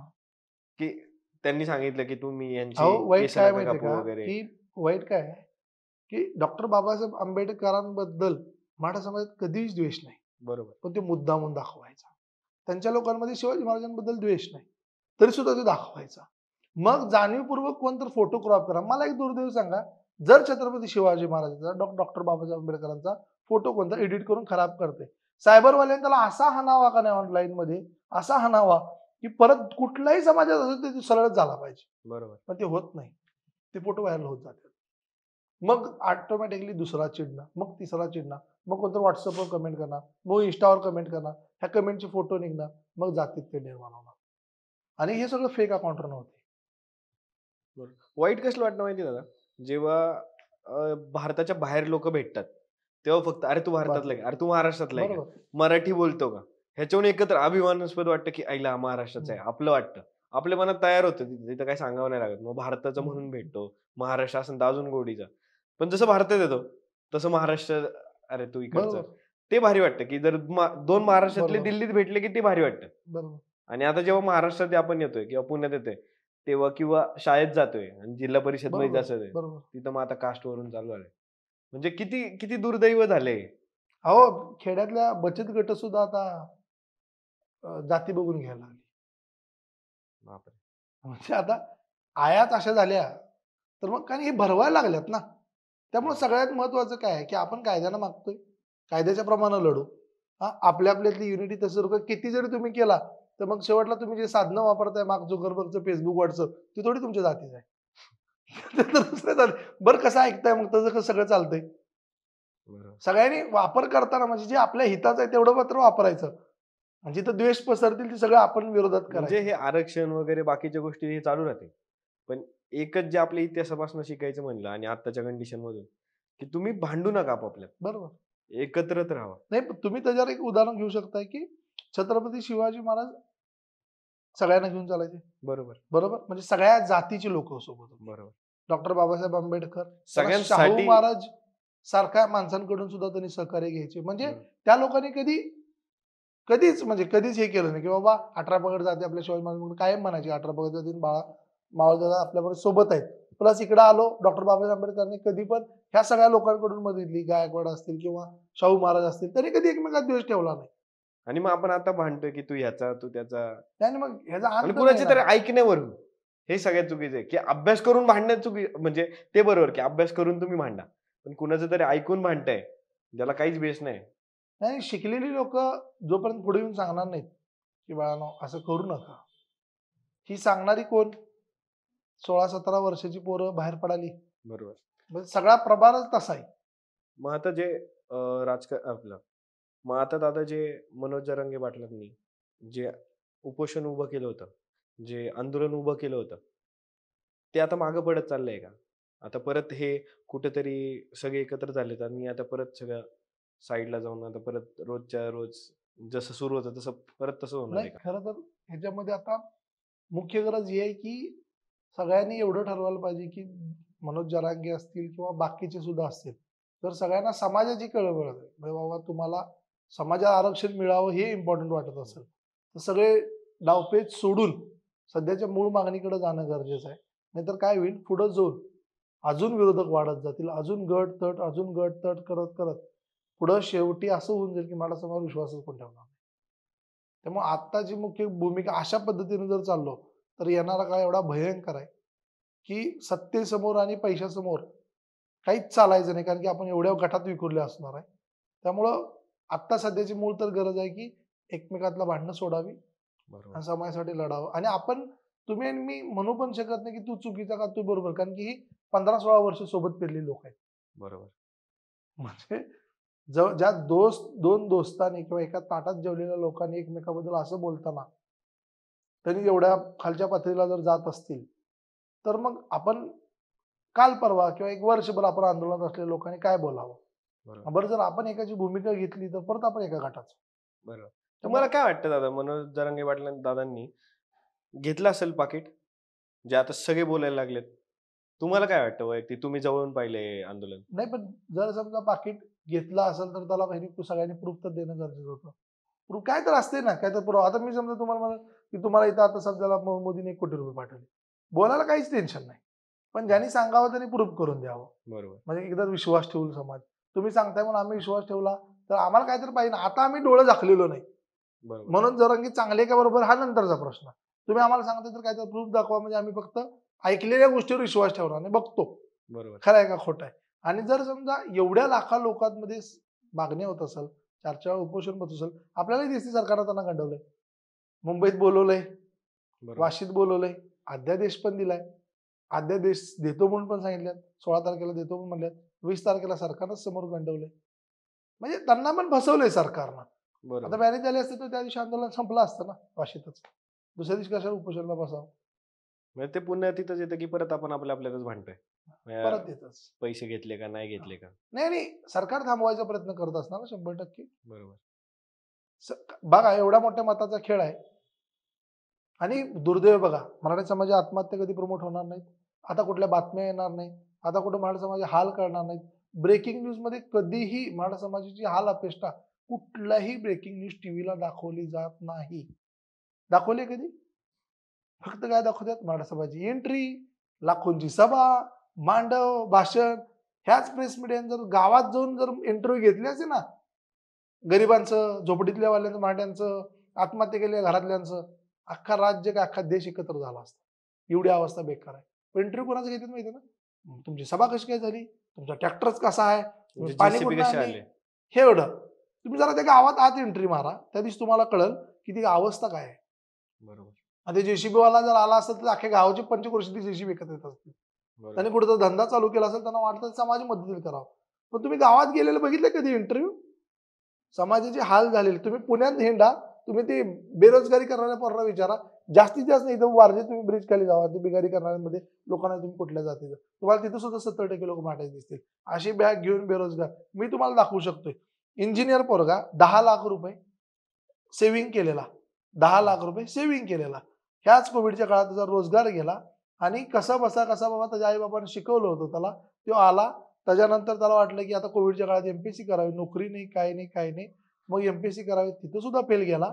म्हणून त्यांना ठेवला. त्याला एकच ऑपरेशन झालं बाबाचं, एकच. 12 लाखाला झोपला. इथंच वारजेत बिगारी काम करते मराठा समाजाचा. काय काम करते? बिगारी. एकाच आजारात, एकाच माणसं, अजून घरात तर 6 जणांची फॅमिली मोकळी आहे. ही मराठा समाजाची अवस्था आहे. दादा आपण सगळे हे करतोय, मग आपण चुकतोय कुठं? नाही, चुकते म्हणजे आपण एकमेकासोबत तर लढाई सुरू केली, पण लढाई सुरू केल्या आपण पुढे लढाई जिंकायच्या आधीच दोघंच एकमेकाला तलवारनं मारत बसलोय. दुश्मन लांबच ठेवलाय, दुश्मनाची गिनतीच पकडना, तर दुश्मनापर्यंत जायच्या आधी आपण एकमेकाला संपवायला लागलोय. बरोबर. आज जर एकमेकाला संपवलो तर युद्धाच्या काळात दुश्मनापर्यंत एकटाच वीर जाईल भांडायला, त्याला दुश्मन चेष्टीत मारून टाकल. मूळ मुद्दा काय, आपण लढायला बाहेर पडलोय ना, लढाईला बाहेर पडलोय. मग लढाईत कोण पहिला एकजूट पाहिजे? लढाईत आपणच एकजूट पाहिजे. आपणच एकजूट नाही तर आपल्याला दुश्मन तर जिकायलाच बसलेला आहे. आणि उगाच ह्याला नावं ठेव, त्याला नाव ठेवण्यात काय अर्थ नाही. तुम्ही युनिटीत जात असताना किती लोक सरळ गेला, हा गरजेचा आहे. तुम्ही सरळ चाललाय, पाठीतनं कोणतरी चाकू उपसते, ह्यालाही काय अर्थ नाही. बरं, ते चाकू उपसत असताना मागचा काय करायलाय, त्यालाही दिसते चाकू उपसालाय, तरी तो गप्प आहे. म्हणजे तुमच्या डोळ्यासमोर सगळं गवायले, तुम्हाला दिसतंय अरे हे काय तर वाकड बोलाय, गप बस म्हणावं त्याला. आत्ताची गरज काय? साधी गोष्ट आहे ना. खरे. मग तुम्ही युद्धाला जात असताना तुम्ही एकमेकावर भांडत बसणार आहे, तर त्या दुश्मनापर्यंत तुम्ही जाऊ पण शकत नाही. तुम्ही ते आरक्षण मिळवू पण शकणार नाही. तुम्ही तुमच्या आयुष्याचं साध्य पण करू शकणार नाही. छत्रपती शिवाजी महाराजांचे मावळे जर असे गेले असते आणि जर जात असताना एकमेकाला चाकून मारत बसले असते, तर अफजल खान हसत हसतच जिंकला असता. त्याला खरं आहे. लढायची पण गरज नव्हती. आपण युद्धाला चाललोय. म्हणजे ते असं झालं की शिवाजी महाराज सुरतेचे लूटला हा निघालेत आणि आपली लोक म्हणतात नाही हे चुकीचे हा आहे, हे बरोबर आहे हा आणि बस. इथं नाही महाराजांनी हे चुकीचं केलं हा म्हणजे ह्याला चोरी म्हणतात इथंच खेळ. आणि इथंच झालं तर इथंच मग कधी संपवलं. सुरत नाही लुटणार नाही आणि नाही कधी नाही. कधी काय. पण आपलं मूळ मुद्दा काय? स्वराज्य आहे ना. बरोबर. आपल्याला जिंकणं आहे ना. आपल्याला ही लढाई जिंकायची आहे ना. तर ह्या लढाई जिंकत असताना तुम्हाला ह्याचा विचार बारक्या पोराला सुद्धा कळलं हो, भांडायचं नाही. खरं आहे ना. बारक्या पोराला सुद्धा विचार करा. आणि मग क्रिकेटच्या मॅच मध्ये सगळी बसल्यात. एक जण बॉल सोडतोय, एक जण बॅट मारत नाही, एक जण बॉल टाकणं झालाय आणि परत म्हणायचं मॅच तर जिंकायची आहे. हारलेच जमाय आपण. सध्याला युनिटीचा खेळ आहे हा. इथं आपण एकदम युद्धात आहे. हे चेष्टेत नाही. हे काय घरात जेवायला बसलो नाही. बरोबर. किंवा कुठला स्पोर्टचा प्रोग्राम चालू नाही. म्हणजे काय होतंय दादा की प्रत्यक्षात तिथं जाऊन सहभाग नाही घेता येत त्या आंदोलनात. पण मग काय करू शकतो आपण घरी बसल्या तर ह्या गोष्टींवरती अभ्यास करू शकतो. गोष्टी समजून घेऊ शकतो आणि त्याच्यावरती कुठेतरी आपण इन्स्टावरती वगैरे वगैरे बोलू शकतो किंवा लिहू शकतो. अशा माध्यमातून संघटन कसं एकत्र ठेवता येईल किंवा समाज कसा एकत्र ठेवता येईल याच्यासाठी काम करू शकतो. पण काय होतंय की काही लोक तिथं जातात, काही लोक इकडे बोलतात, काही जण तिकडे बोलतात. त्याच्यामुळे ते समजतच नाही आणि आपण फक्त जे बाकीचे ज्यांना तिथं प्रत्यक्षात जाता येत नाही, ते फक्त ह्याचं त्याचं ऐकतो आणि एक मत बनवतो आणि पुन्हा परत बरोबर. सेपरेट होऊन जातो. बरोबर आहे. दादा तुला काय वाटतं युवकांनी काय केलं पाहिजे आता या सध्यामध्ये? म्हणजे युथ आपली सगळ्यात मोठी पॉवर आहे. तर त्या युथला तू काय सांगशील? युथ म्हणजे फक्त मराठा समाज नाही. प्रत्येक समाजातल्या युवकांनी कसं पाहिलं गेलं पाहिजे या सगळ्या गोष्टींकडे? मेन म्हणजे युवकांनी असा विचार केला पाहिजे, आता सध्याची टेक्नॉलॉजी बघता आणि आता सध्याची जी अवस्था बघता आणि राजकारणाची परिस्थिती बघता, खरं तर युवकांनी आपण जी शाळेत वागलो, शाळेत जसं राहायचो, एका ताटात गोय खात असताना कुणाच एकमेकाचा विचार करायचा नाही. तुझ्या डब्यात काय आणि माझ्या डब्यात काय आपण बिनधास्त हात घालायचो. बरोबर. ती हक्काने हात घालायचे. हक्कानं हात घाल. ती आता खरं तर काळाची गरज आहे. ते जर आपण केलं तर कुठलाच पक्ष म्हणजे तुला जर कळालं की तुझ्या ताटात आज जेवण नाही तर माझा डबा तुला आहे ना, तर बरोबर. ती गरज जर आपण आज युवकांनी सुरू केली की नाही, तर तो प्रश्न एका रात्रीत मिटायला तयार आहे. म्हणजे ती युनिटी पाहिजे बास, जेव्हा शिक्षक बास. विचारायचे, की हे कुणी केलं? हां, पायावर कुणी लिहिलं? कोणी लिहिलं? तेव्हा एकही कोणी बोलत नसायचं, की नाही बरोबर, आमच्यातलं ती जी युनिटी होती, की जरी एकाला मारायला लागले, की तू बरोबर. सांग. हां, आणि तरी ते मार सांगायचं खाऊन नाही. घ्यायचा तो, पण सांगत नसायचं नाव. अहो, पण त्याच्या पुढे जाऊन आपण डब्यातल्या कावळ्याला ठेवायचो. एवढा तर आपण डबा भरलेला असायचा. एवढं बरोबर. कुठं श्रीमंत होतो. तरी डब्यातला एक घास बाजूला ठेवायची दानात होती आपल्याला. तर एवढं आपण लहानपणीच हुशार होतो. एवढं लहानपणी आपण क्लीन मनाचं होतो. त्या मनात कुणी तर आपल्या मनात घाण पसरवली आहे. कुणी तर आपल्या मनात घाण पसरवली. आज हॉस्पिटल बघताना, सरकारी उपचार बघताना किंवा घरची परिस्थिती बघताना कुणाचाच बाप मरू नये. म्हणजे ह्याचाही बाप कर्जानं मरू नये, त्याचाही बाप कर्जानं मरू नये, त्याच्याही उपचाराविना मरू नये, माझ्याही उपचाराविना मरू नये. मलाही वाटायला पाहिजे, तुलाही वाटायला पाहिजे. जातीमुळे एकमेकात विरोध नको.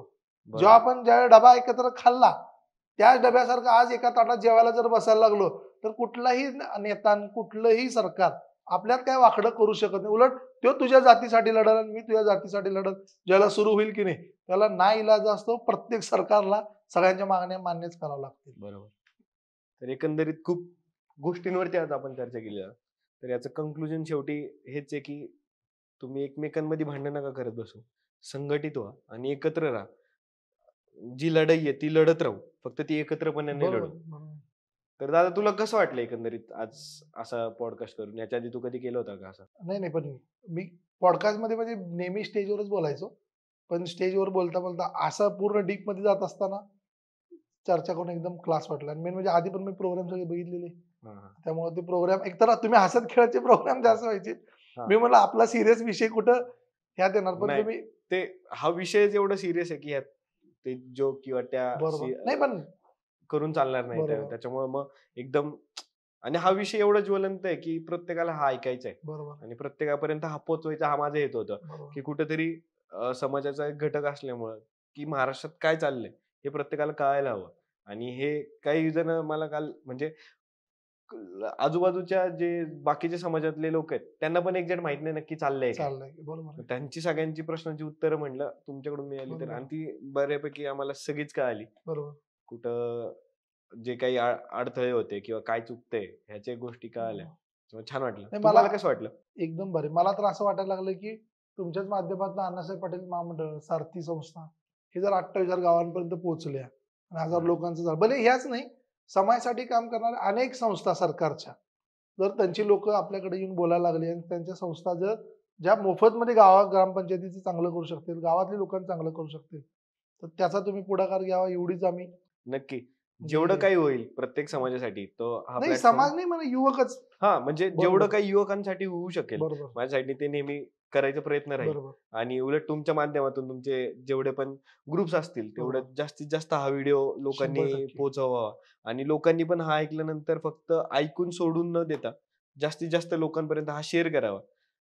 अशी एक छोटीशी विनंती असेल आणि नेहमी मेन म्हणजे सध्या. मूळ मुद्दा कसा आहे की प्रत्येक जण बघा आता काय आहे की स्वतःच काम करत असताना लोक म्हणतात की अरे हे केल्यावर मला काय शिकायला लागेल का, मी दचकून राहू का, किंवा नाही का, म्हणजे बोलायसाठी सुद्धा आता ह्या तुमच्या क्षेत्रातल्या लोकांमध्ये पुढे येऊन बोलणं हे सुद्धा बरंच कमी आहे. बरोबर. मग त्यांना असं वाटलं का भीती आहे ना. भीती आहे. त्यामुळं मेन म्हणजे हा मुद्दा काय आहे नेमकं समजून पण घ्यायला पाहिजे. तुम्ही जे केलंय त्याबद्दल खरंच म्हणजे आमच्या ग्रुपच्या सगळ्या लोकांना पण विनंती करेल की अशी माणसं बरीच कमी आहेत आणि त्यांच्यासाठी मनापासून आभार की बाबा तुम्ही अशा भूमिकेला येताय समोर. आज तुम्ही चालू केला तर उद्या सगळे चालू करतील. त्यांना वाटेल की खरंच गरजेचा मुद्दा आहे आणि कोण तर पुढाकार घेते. त्यामुळं आमच्या पहिली स्टेप उचलणं महत्त्वाचं गरजेचं आहे. त्यामुळे आमच्याकडून दवाड इंजिनियरला मनापासून शुभेच्छा. आणि आमच्या सुद्धा ग्रुपच्या सगळ्यांना विनंती असेल की जास्तीत जास्त सबस्क्राईब करावं आणि खरंच यांचे सगळे व्हिडिओ एकापेक्षा एक भारी आहेत आणि ते बघत राहावं जेणेकरून काही ना काही तर माहिती तुम्हाला नक्की मिळत राहील. धन्यवाद. Thank you so much. हा कुठेतरी प्रयत्न आहे माझ्या साईडने. मी एक प्रयत्न केला की महाराजांचं मी कुठेतरी एक वाक्य ऐकलं की राज्य छोटं का असे ना स्वतःच असावं. बरोबर. मी जॉबला होतो, चांगलं सुरू होतं, मग मी ते सोडलं आणि स्वतःचं छोटंसं का राज्य असावं म्हणून मी एक छोटेसे ही उभी केली, ज्याच्यामध्ये आता जवळजवळ 10 ते 15 लोक माझ्यासोबत काम करतात आणि एकत्रित काम करतात. त्याच्यामुळे कुठेतरी हे सगळं करता येते. त्याच्यामुळे त्यातून एक महाराजांची एक जर गोष्ट घेतली की एकत्रितपणे केलेलं काम हे कायम कुठल्या लेवलला नेऊ शकतो, हे महाराजांचं आपल्याकडे उदाहरण आहे. आणि त्याच्यावरतीच जर आपण ते प्रत्यक्षात त्याचं आणलं तर एवढं सगळं होऊ शकतं. त्याच्यामुळे लोकांनी ते महाराजांचे ते गुण घ्यावे आणि पुढे जावं. आणि पुन्हा एकदा दादा थँक्यू सो मच की एकदम कमी टाइम मध्ये ठरलं आणि दादांनी लगेच वेळ दिला. दादांचं पण प्रचंड मोठं काम आहे. त्यासाठी दादा तुम्हाला पण खूप सारे शुभेच्छा. आमच्याकडून काही लागले तर नेहमी आम्ही असंच 100% एकत्र जाऊन नक्की काम करू.